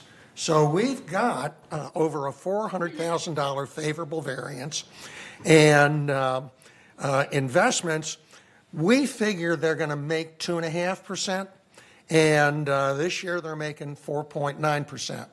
That's not going to go on forever. At some point, the wizards at the Federal Reserve are going to set the yield curve right, and things will go back toward that 2.5%. Insurance, the arrangement that we entered into with United continues to benefit us. We've got a favorable variance of $220,000. That started June 1, 2024, so we're starting to book those savings. We're going to see savings on property insurance through the end of the year. Now we get to the unfavorable variances. The first one is outside services. That's about a $725,000 unfavorable variance. That one is due to more damage restoration costs than we had anticipated through the reporting period. Rainfall through June 2024 was 50% higher than the five-year average. And additionally, work for the waistline remediation program began earlier than anticipated, resulting in an unfavorable variance through June. These increases were partially offset by favorable variances in various programs such as the PTP program, PVC cool roofing, copper pipe remediation, and tree maintenance. The budgets for these programs were spread across 12 months to even them out, but the work began a little earlier than anticipated. So we're booking those just a little bit early. And the last one is fees and charges to residents. And this is the big one. This is the one that's probably going to contribute the most to about $1 million budget shortfall by the end of the year. Quite frankly, when it comes from, we are not getting as much money out of the water damage restoration cases as we anticipated back when we did the budget. Hearings are ongoing, and it's anticipated they're going to be completed by the end of the year. Next slide, please. Okay, slide 5. What you're seeing is the non-assessment revenues that we've earned to date, broken out by category and compared to the current year's budget and the prior year's year-to-date actual. So you can see how we're doing compared to last year. Our largest revenue-generating categories as of June 30, 2024 were investment income, the resident maintenance fee, and sales and leasing fees. Non-assessment revenues totaled $1.9 million through the reporting period. Next slide, please. Okay, slide 6. And in the table you're looking at, you can see our expenses to date, again, by category and compared to this year's budget and last year's year-to-date. So on the expense side, you can see how we're doing compared to the year before. Our largest expense categories as of mid-year: employee compensation and related, as you'd expect; outside services, which we're largely using to fill in the gaps that we can fill by recruiting and insurance expenses. Put those three together, they total $21.7 million through the reporting period. Next slide, please. Okay. This one actually boils down to our non-operating fund balance on June 30 was $35.9 million. We contributed through June 30 $8.6 million, while year-to-date expenditures were $5.6 million. Next slide, please. Okay, on this bar chart, we're comparing our non-operating fund balances to the historical fund balances for the past 5 years. It's averaged $31.6 million. We have been supporting our reserve requirements and building contingency funds for unexpected events because, as Moon noted earlier, budgets are estimates, and sometimes you end up with more, sometimes you end up with a shortfall. Next slide, please. Okay, this slide shows the resale history from 2022 through June 30th of this year. We have, through June 30, 2024, we've had 169 resale, which is equal to the number of resales the prior year for the same time period. So in terms of resales, we're running about the same as we did for 2023. The average resale price through June 30th was $617,000, which is $69,000 higher than 2023 through the same time period. That concludes the treasurer's portion of my report. Any questions on that? There they go. Yes. Let's go. Can I? Okay. I just want to make a point here. Chart 9. Slide 9, please. Chart 9.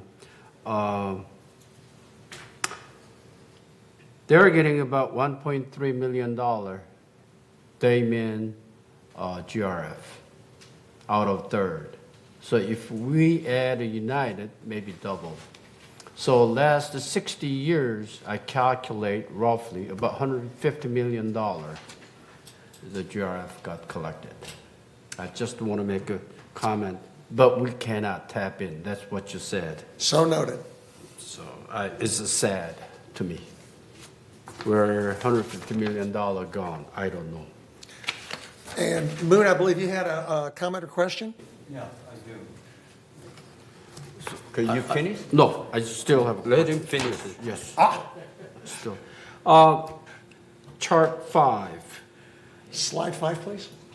Yeah, slide 5. Investment income, $758,000. Is it after tax or before? That's before tax. Before tax? Yeah. So we have to pay tax out of that too, right? We will, yeah, and income taxes are going to be higher next year than they have been because we've been super lucky on our investment results. So what happened, the Steve was coming up, was going to study to offset that income somehow. I don't know what has been done at all. We've been using expenses in areas that we subsidize. For example, the washing machines is the best example. And actually in prior years when we had more normal investment returns, those expenses were large enough, those excess expenses, to cover the investment income. This year, I don't think they are. We're doing very, very well. Oh, good. So going back to slide 4, we are about $1 million shortfall. After we finish this year, is it going to be reduced or is it going to be what? What's estimated? We're estimating right now, estimates are a guess, and the best guess is that we're going to probably have a budget shortfall this year between $1 million and $1.2 million. So out of this, fees and charges from the residents? It won't all come from the fees and residents, but the fees and residents, yeah, they're going to contribute to it. We're not going to see as much out of that backlog as we had anticipated. Okay. Just wanted to know. Thank you. Thank you. Since we have sorry, since we have a chart 4, let me understand this clearly. Favorable is for employee compensation, so we pay them less. We have unfilled positions. We paid less than less Yeah. of 500. So we ended up paying less Yeah. to in-house. So we, yeah. And then like a fee and the resident, it's unfavorable, so we collected less. Either resident didn't apply so many things, or our fee was so low, or whatever that. What it actually was, when we started clearing our backlog, we prepared basically an estimate of what we thought the damage restoration hearings would produce. We were a little overly optimistic So- when we budgeted last year. When you look at, we were favorable, we paid less to our employee, but we paid more to outside service. Exactly, because we So had to we get the work lost done. actually 200 grand for human resource. Right? Is that correct? My Could you So outside service is 700 grand. Yeah. And employee, we paid less, almost 600 grand. So minus 700 minus to 600, so we lost about 100 grand. Oh, yeah, because we had to go outside, and usually Yeah. what you pay in-house Yeah. is less than if you have to go So outside. I just want to make that clear. Yeah. Actually, my question is on the page 8. So let me make understand the replacement fund. Is that reserve fund, or are you using for replace something? What is replace? These are, you see the blue bars up on top? Mm-hmm. That's the buffer fund. That's, that I was talking about a little bit earlier. Mm-hmm. Yeah. That's the buffer fund, and then these others are reserves. So disaster fund and the replacement fund is a reserve fund? Yeah, those are reserve funds. Also, Yeah, I'm not sure if disaster is. I think disaster is an operating. so we operate separately. We have a Yeah. reserve fund, disaster fund, and then unappropriate expense. So that's what I said earlier. We have 3 different pockets for back pocket. We have 3, essentially, you can look at it that way. Yeah. They're not our pockets, they're the members' pockets that we keep track of. So we are currently, in a way, we have about 35 million in our back pocket. That's one way of looking at it, sure. Yeah, correct? Yeah. And then we still need more. Oh, Our absolutely. operation is about 30 million a year. The reason we need more is that we're not only funding our current operations, we're also setting money aside for capital replacement costs that are going to occur as far in the future as 30 years. That's how far out we're required to plan. Yeah, if I may, according to study, the 30-year reserve fund study, we need about $85 million. If Yesterday we we're saw going to that. be fully funded. Right, well, that, when, according to their study, we need about $85 million. So 35 out of $85 million. So Yeah. that's what we're talking about. Yeah. Yeah. You got some more moves? Moon, go ahead. Yeah, yesterday at Finance Committee, okay, reserve fund, we were talking about many things, but for instance, elevator, I forgot exactly because I don't have, so elevator reserve fund is about, our reserve is about 15 times more than annual expenditure. Yep. And some of them are like 10 times more than our annual expenditure. Yep. So our reserve is 10 times, that means 1,000%, right? 1,000%, 1,500, 1,500% than annual expenditure, Yeah. our reserve. Absolutely. So we are fat city. No.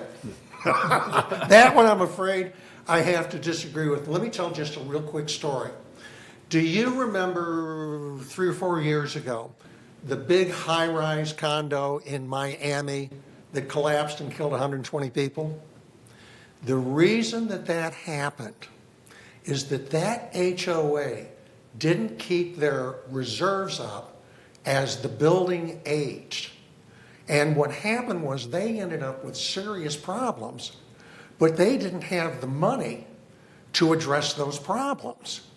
So they couldn't, from their perspective, do anything about it. And what ended up happening was 120 people got killed when the whole building came tumbling down. So what we're doing, and you're right, compared to our annual operating expenditures, we have comfortable reserves. But what we're doing is we are, in effect, insuring ourselves against the kind of problem that that condo in Miami had. I'm going to go raise it and then. Yep. Yeah, my question is on our investment. We pay taxes on our realized gain, not on unrealized gain, correct? Mainly on yield, because we hold most of our investments to maturity. That's what I'm saying. Yeah. You have to Yeah, sell we it do, in yeah. order to make money, in order to pay taxes. Yep. So in a market that is, you're the finance guy. Steve is here too. In a market that market is up and up, is advisable to extend the duration and save on taxes, or because we're paying more taxes now? Yep. Because the market's on up, because we make it realized gain rather than Yep. keep it as unrealized gain. Yep. Paper money. Yep. And what is your suggestion on that? Okay. 2 things to consider. Everybody looks at return. But every dollar of return that you make comes with a quantifiable element of risk. Now, we could try to anticipate the market, and we could try to say, this is what we think is going to happen next. So we're going to move our investments around. And there have been instances in the past when a board at Laguna Woods Village has tried that, and they guessed it wrong, and it cost them $1.5 million. We don't want to be in that position. So what we try to do, the way that our investments are set up, is we try to stay what's called risk neutral. We try to play it down the middle, and we use an investment strategy called laddering, which essentially, when you're dealing with a fixed income portfolio like ours, reduces the risk really to what's called systemic risk, the minimum risk that you just can't get rid of. And I'd make it a very strong recommendation to this board, is that we not depart from that laddering strategy. Now, I am personally in favor of, at some point, and I want to emphasize that, lengthening the duration of the length of our ladder a bit. We need to get somebody to come in from the outside to advise us, can we go out safely? If we can, how far can we go out safely? But it's generally not advisable to try to do a repositioning like that when you've got a fixed income market situation like we have right now, where the yield curve is inverted, and when there is a pretty good chance that it is going to be changing pretty significantly. Because if you make changes around and then the yield curve straightens out on you, it can cause problems. Okay, you're good. I just asked a question. Thank you for the reminding for, the Florida. I have a condo and strips on the Las Vegas. I recently had a special assessment, as you all afraid of. I'm paying monthly, about the monthly due is a little over $1,300. Okay, special assessment was coming about 9,000 plus. Yeah. So about 5-6 times more than that. Okay. And I don't think we should be afraid of a special assessment. Okay, couple things. If there's a need for special assessment, okay, just if it's my house, if something broken, something needed to be fixed, I'll pay for it. I don't want somebody stealing money. I don't want somebody goofing up or something. Let's say I can pay $100 to get the same result than paying $1,000. But as long as we do good job, I don't have any problem for the special assessment.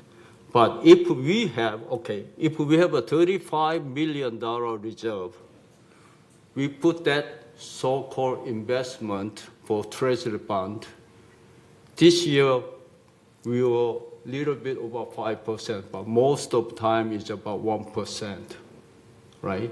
So most of people can do better than 1%. Okay, second, if we have a new resident, let's say SK been here 10 years, I've been here, profit value, I've been here a little over 10 years. I've been paying all that money for reserve and all that, right? If we have $100 million of reserve fund, new buyer coming in, he's stepping into the reserve fund. He got the bonus, right? All those 10 years, 15 years, I'm paying for reserve. He didn't pay $1, he's getting my reserve.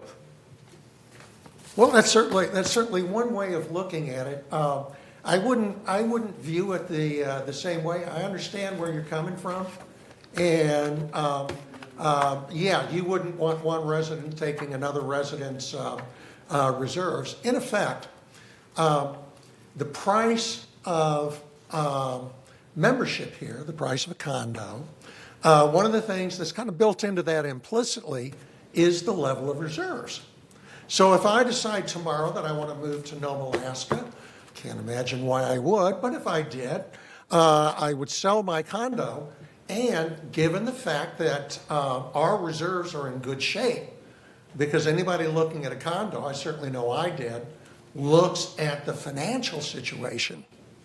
So my seller got the benefit of those reserves in the price that they were able to charge me when I bought. So that's the whole idea behind it. But yeah, the concern is noted and appreciated. Okay, ready for your Finance Committee report? All right, let's do the Finance Committee report. This one's shorter. Last meeting of the Finance Committee was on August 6th at 1:30 p.m. in the boardroom. We reviewed the June 30 financial statements, which I just discussed in the Treasurer's report.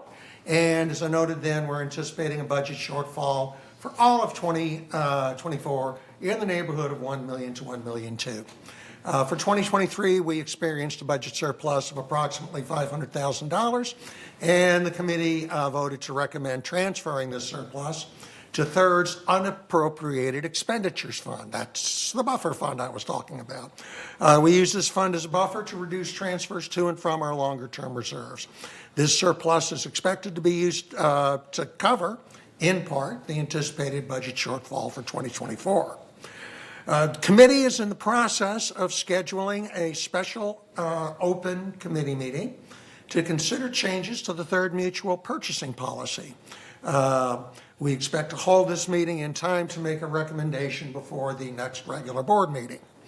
Next meeting of the Finance Committee will be held October 1, 2024. And that concludes my report. Great. Thanks. Thanks, David. Next, we have the ACSC. Jim? Yeah, the ACSC met on August 12th, 2024.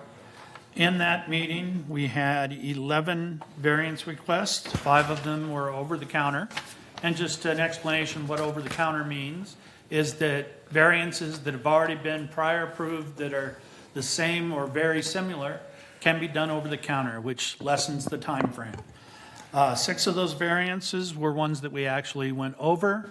Out of the 11 variances, 2 were denied out of the 11. We went on, and the items that we handled today, all of these variances were on the consent calendar and approved by the full board. We also had the revision to standard 22 patio and balcony covers. Those were items on our agenda. We forwarded it to the full board. Those were taken care of today. In addition to that, we have future agenda items. The revision to standard 11A flooring for second and third floor manners. This is a very complicated process because of the construction of our buildings. It's very hard to set a sound standard, a Berry standard, because the manufacturers of all these different floorings can't guarantee what the decibel rating will be because of the construction of our buildings.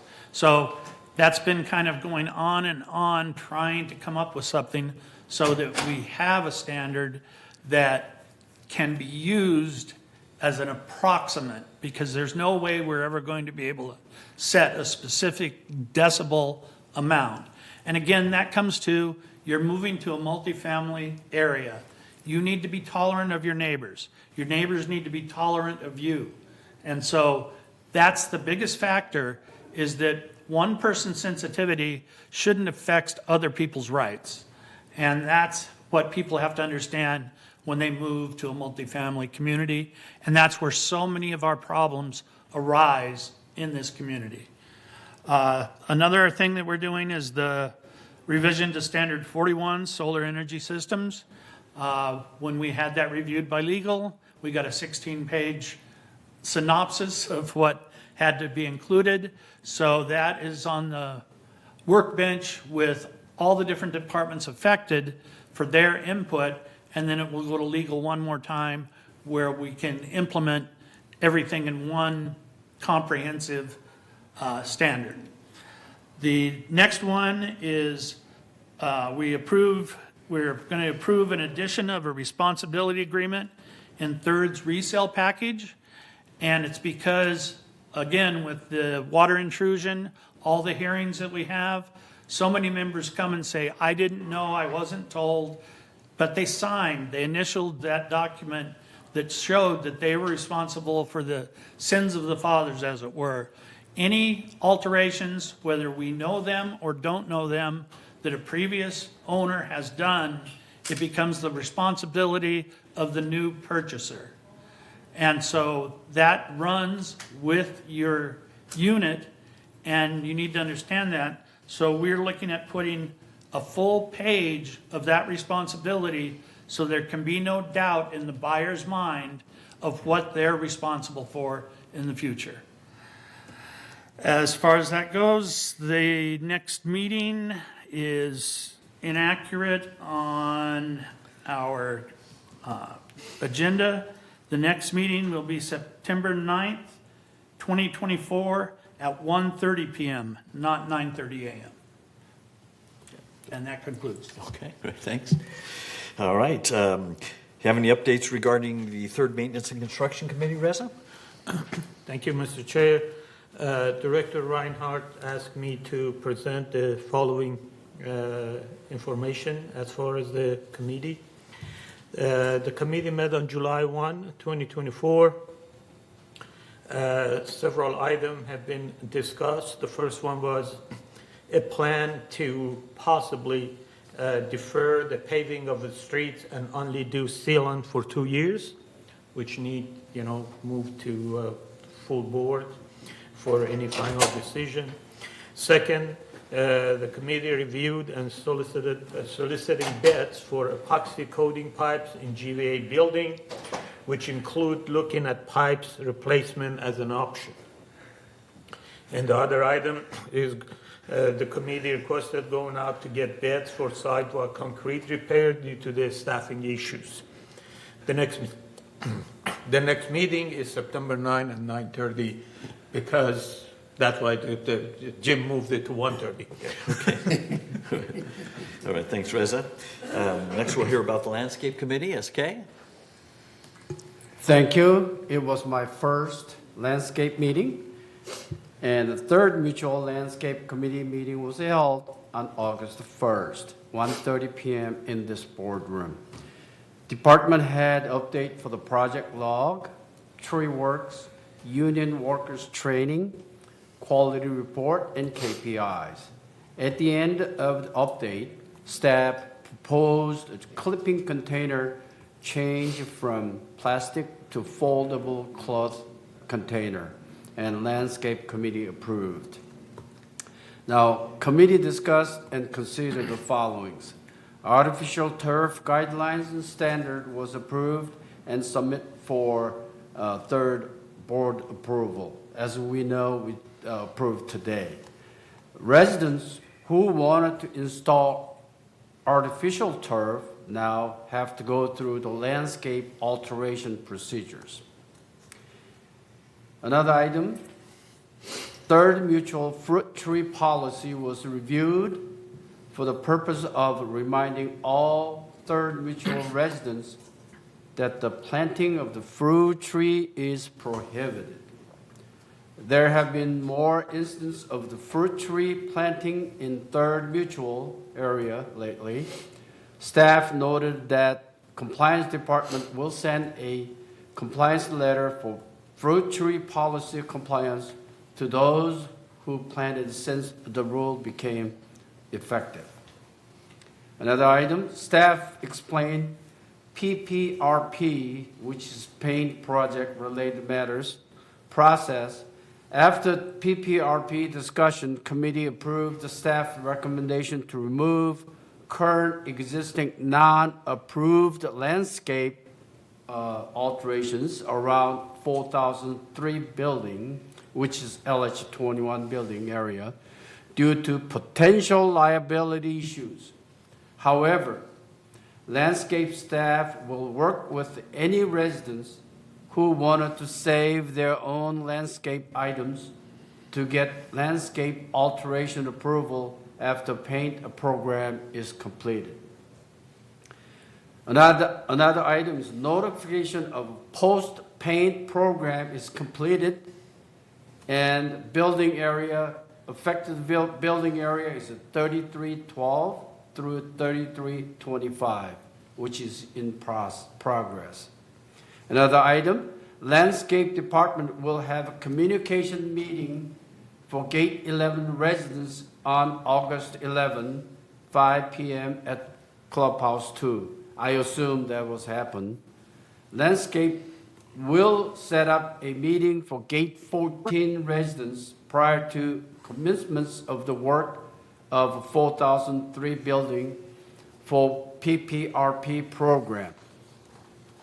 MNC crews are currently working on building 4001 and 4002. I visited those places many, many times, and all the landscape items pretty much damaged so far.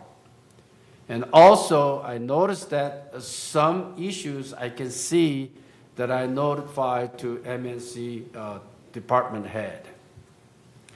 Landscape needed to have a public notice of 4-step PPRP methodology for all our third residents to make sure that our residents fully understand the extent of the project and procedures. One additional note, on August 6th, a closed meeting was held for the purpose of landscape department efficiency evaluation by Monarch. In the meeting, Monarch interviewed all 3 landscape committee directors and advisors. Monarch will send a final department efficiency analysis report after it completes all interviews they planned. Our third landscape committee next meeting is scheduled on Thursday, September 5, 9:30 a.m. in this boardroom. Thank you. Thank you, SK. Jules, do you have any updates regarding the Water Conservation Committee? that you want to share? Yes, I do. Can Great. you hear me? Yes, we can. Yeah. The Water Committee meeting was canceled because VMS staff refused to produce water bills that I requested. They were intended to be shown to a water conservation expert who had offered to review the bills and suggest programs that could provide credits and subsidies for if we adopted water conservation programs. The next meeting is scheduled for October. Hopefully, in the meantime, staff will alter its attitude about sharing non-confidential information with generous folk who offer free advice. Let me also explain my no vote on committee assignments. I had sent in the comment, but apparently my intention was not successfully communicated. My bad. As I continued to be excluded from the 3 committees as to which I have some competence, I voted no on the resolution. Thank you. Thanks, Jules. Appreciate that update. Next, we have the 3rd Resident Policy and Compliance Committee. This committee last met on Tuesday, July 23rd.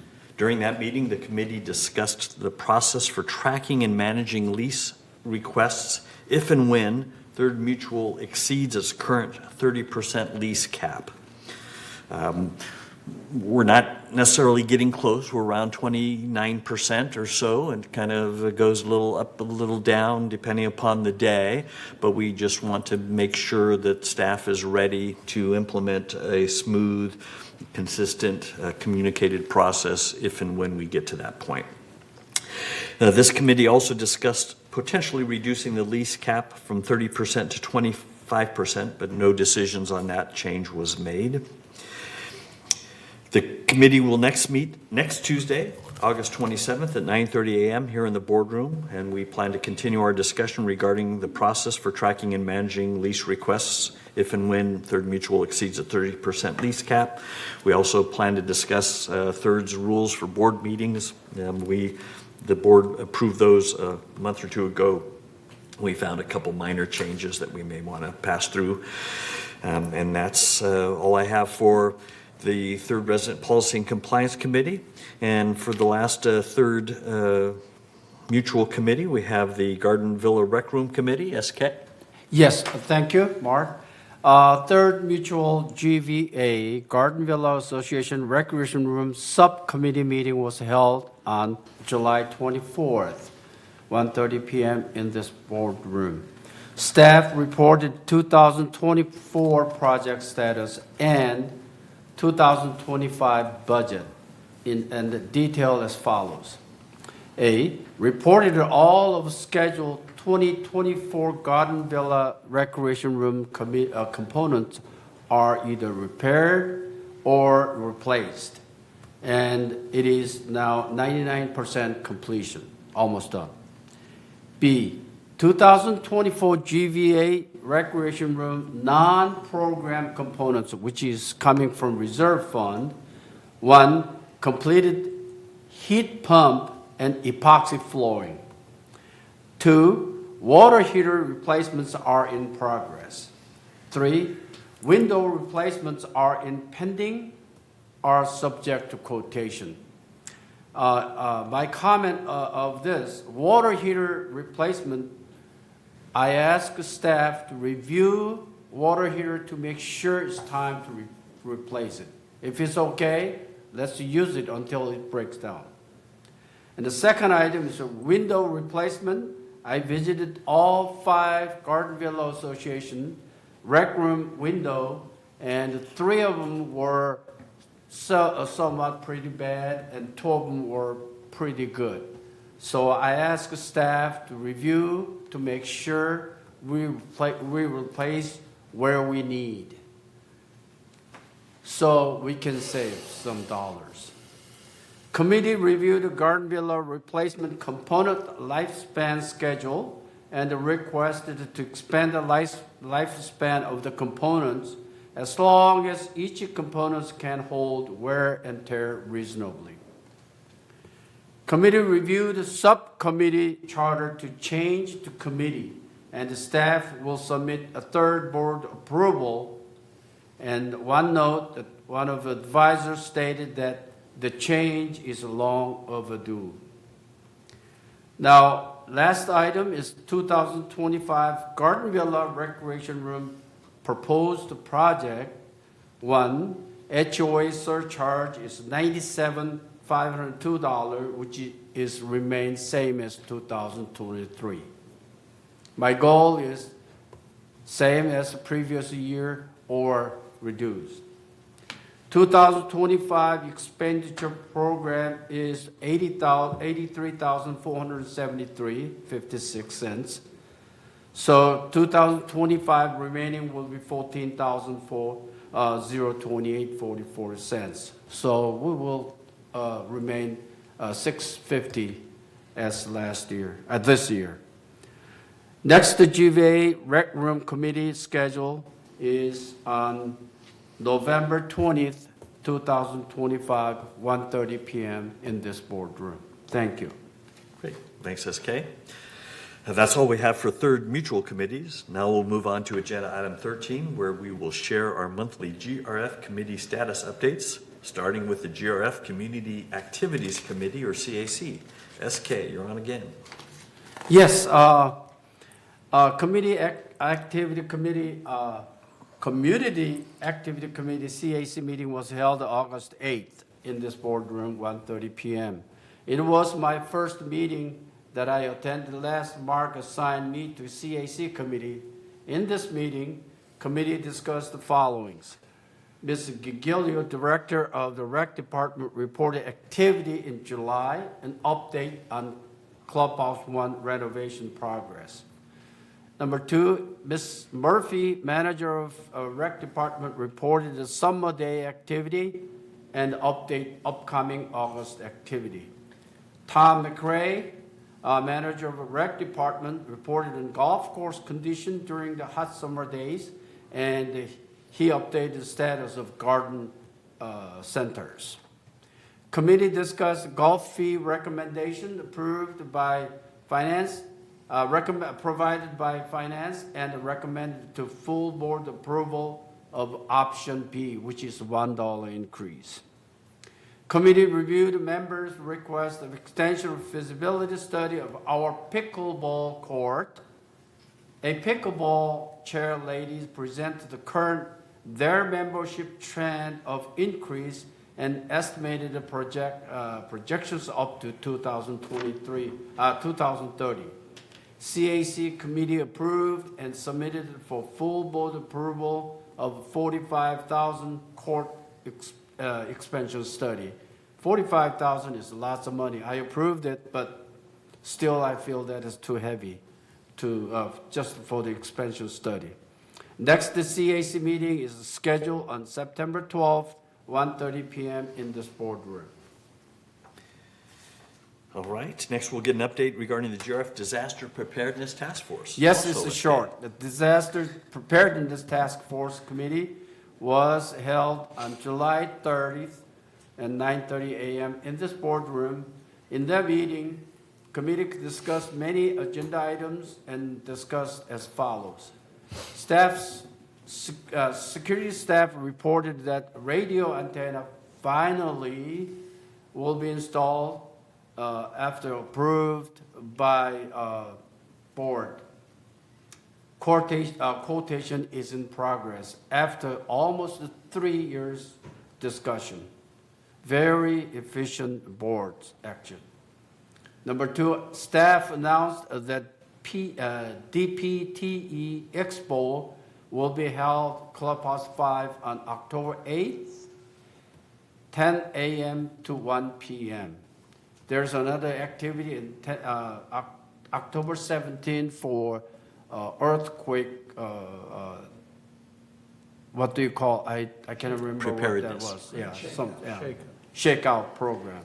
And the third item is a Jacob Green Association present its plan to perform a disaster preparedness gap analysis for Laguna Woods Village after he finished at the City Hall. Next, DPTF meeting is scheduled on September 24th, 2024.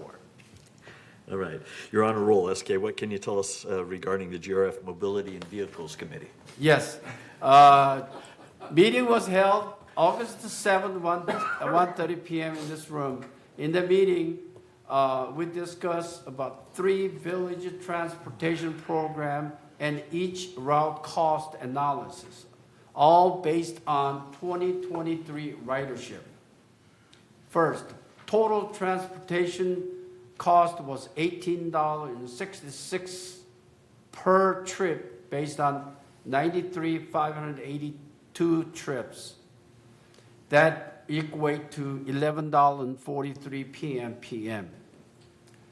Fixed route is $15.81 for 80,461 trip. That equate to $8.32 p.m.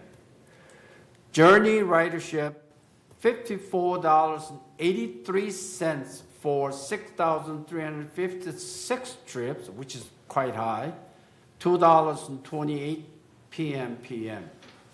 Booster program is $18.62 for 6,765 trips, $0.82 p.m. Journey program, that is a curb-to-curb transportation service for medical need. That's why it costs $54.83. And the booster program is contract program with the Lyft company. Next, the MNV meeting is scheduled on Wednesday, November 6th, 2024. Thank you. Okay, looks like Moon has a question or comment. Yeah. I'm the member of the committee, and so does Ellison from the United. One of program or rider, Ellison calculated and I calculated pretty similar. When you call for one rider, it costs more than $400 per rider for them. So GRF are providing that excellent service. So Ellison and I argued that is a bit too much. Thank you. Thanks. Thanks. All right, next we'll get an update regarding the GRF Landscape Committee. Reza? Thank you. The GRF Landscape Committee met on August 14. Several items have been discussed and reported. GRF Committee met with Matt Davenport of Monarch Environmental Inc., who is conducting a performance review of the Landscape Department. The turf reduction began on the slope of Clubhouse 6, which will keep the mower from sliding down the hill and staff safer. Staff is also refurbishing the front of the Clubhouse 6. The Aliso Creek permit expires soon, and the staff is working on the new permit. Cleanup was just completed last week. The charging station wall in the yards is complete, and the landscape department is working on switching to electrical equipment. Concept design were received for the entry gates landscaping.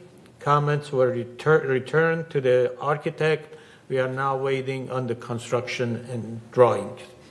The next meeting will be on November 13 and 1:30. Good.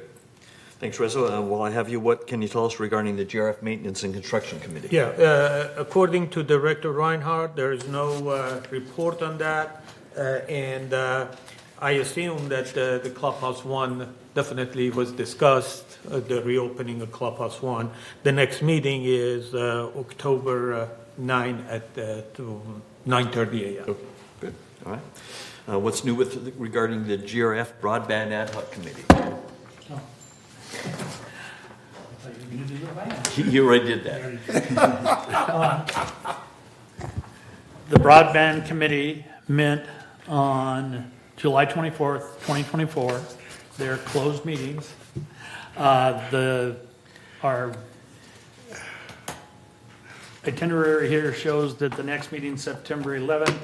That's not actually correct. The next meeting is Tuesday, August 27th, 1:30 p.m.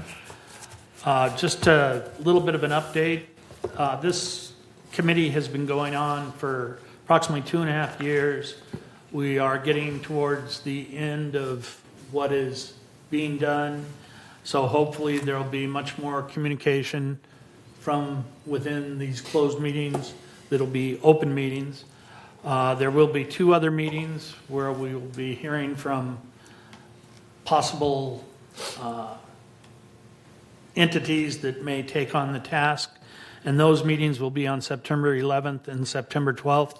So sometime after September 12th, there will probably be information dispersed to the community as a whole.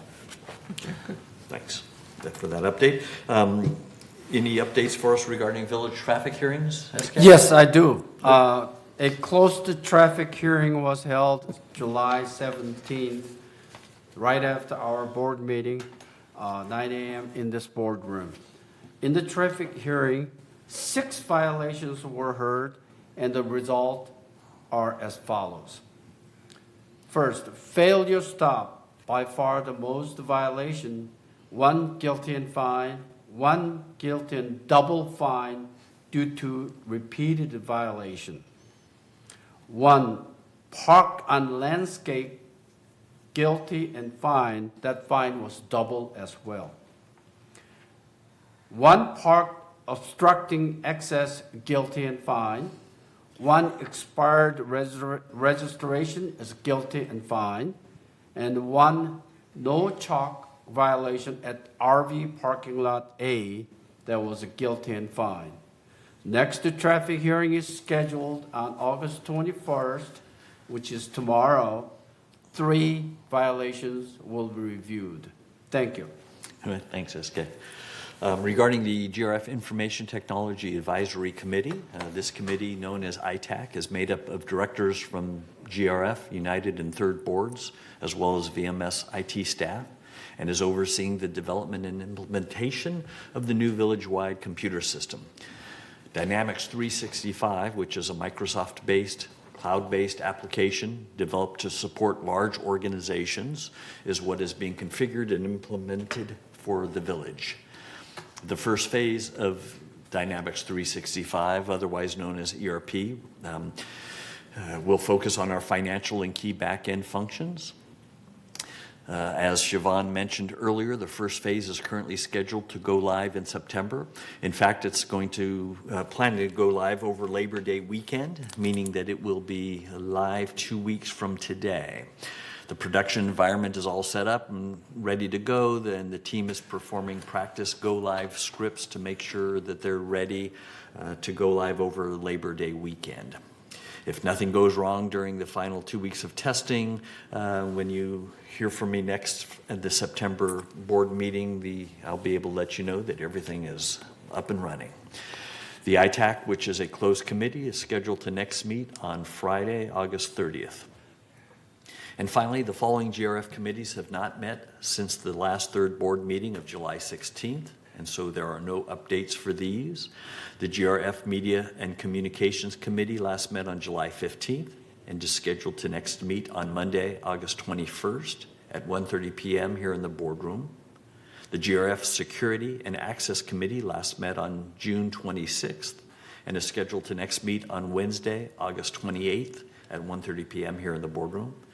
And finally, the GRF Space Planning Ad Hoc Committee last met on May 1st, and its next meeting is to be determined.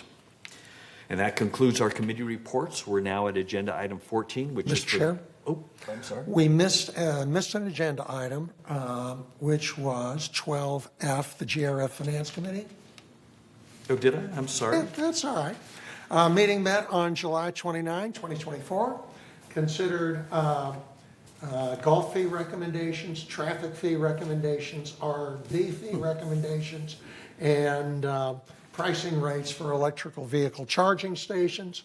And next meeting of the committee is on August 21, 2024. Okay. I think that was an out-of-schedule meeting. That's why I may have missed it. My apologies. All right. So we're agenda item which is for the board to note any items they would like to be discussed at a future board meeting. So far in our list, we have 5 items that today we discussed and put onto 28-day member review and comment period, including the artificial turf guidelines and standard, a revision to standard 22 for patio and balcony covers, and the rescinding of standard 29 for solarium, standard 37 for patio and balcony awnings and covers, and standard 38 for patio enclosures. Are there any other items that any board directors would like to be considered for a discuss at a future board meeting? Is the traffic rules going to go on the future agenda since we send it back, or that we just keep it off? It'll come up as it comes up from the committee. Yeah. Okay. All right. Okay. Seeing none, I'd like to add the consideration for approval of a resolution to request that the GRF board have its corporate members vote on the current proposal for Building E. So we'll put that into our next agenda prep meeting, and we'll talk about that next month, in the September board meeting. Okay, seeing no more, we're now to agenda item 15, director's comments. Any directors have any final comments they'd like to share with the board or our members? SK? Nope. Okay, Jim? No. Chris? No, thank you. All right, David? Okay. Thank you. All right. Jules? Jules, any final comments? All right. Ira, any final comments? No, not for the board. Sorry, I'm sorry. I hit the wrong button. No problem. I have no comments, thank you. Okay, thanks. All right. Moon, any final comments? Okay, all right. All right, okay, the business of our open meeting is now completed. Third Mutual's next monthly board meeting will be held on Tuesday, September 17th at 9:30 a.m. here in the boardroom, as well as on TV6 and Zoom. At this time, 12:10 p.m., this monthly board meeting will recess for 20 minutes, and then the executive committee will reconvene to executive session. Thanks to those of you who participated, and thanks to everyone for listening. And with that, we are adjourned, or recessed.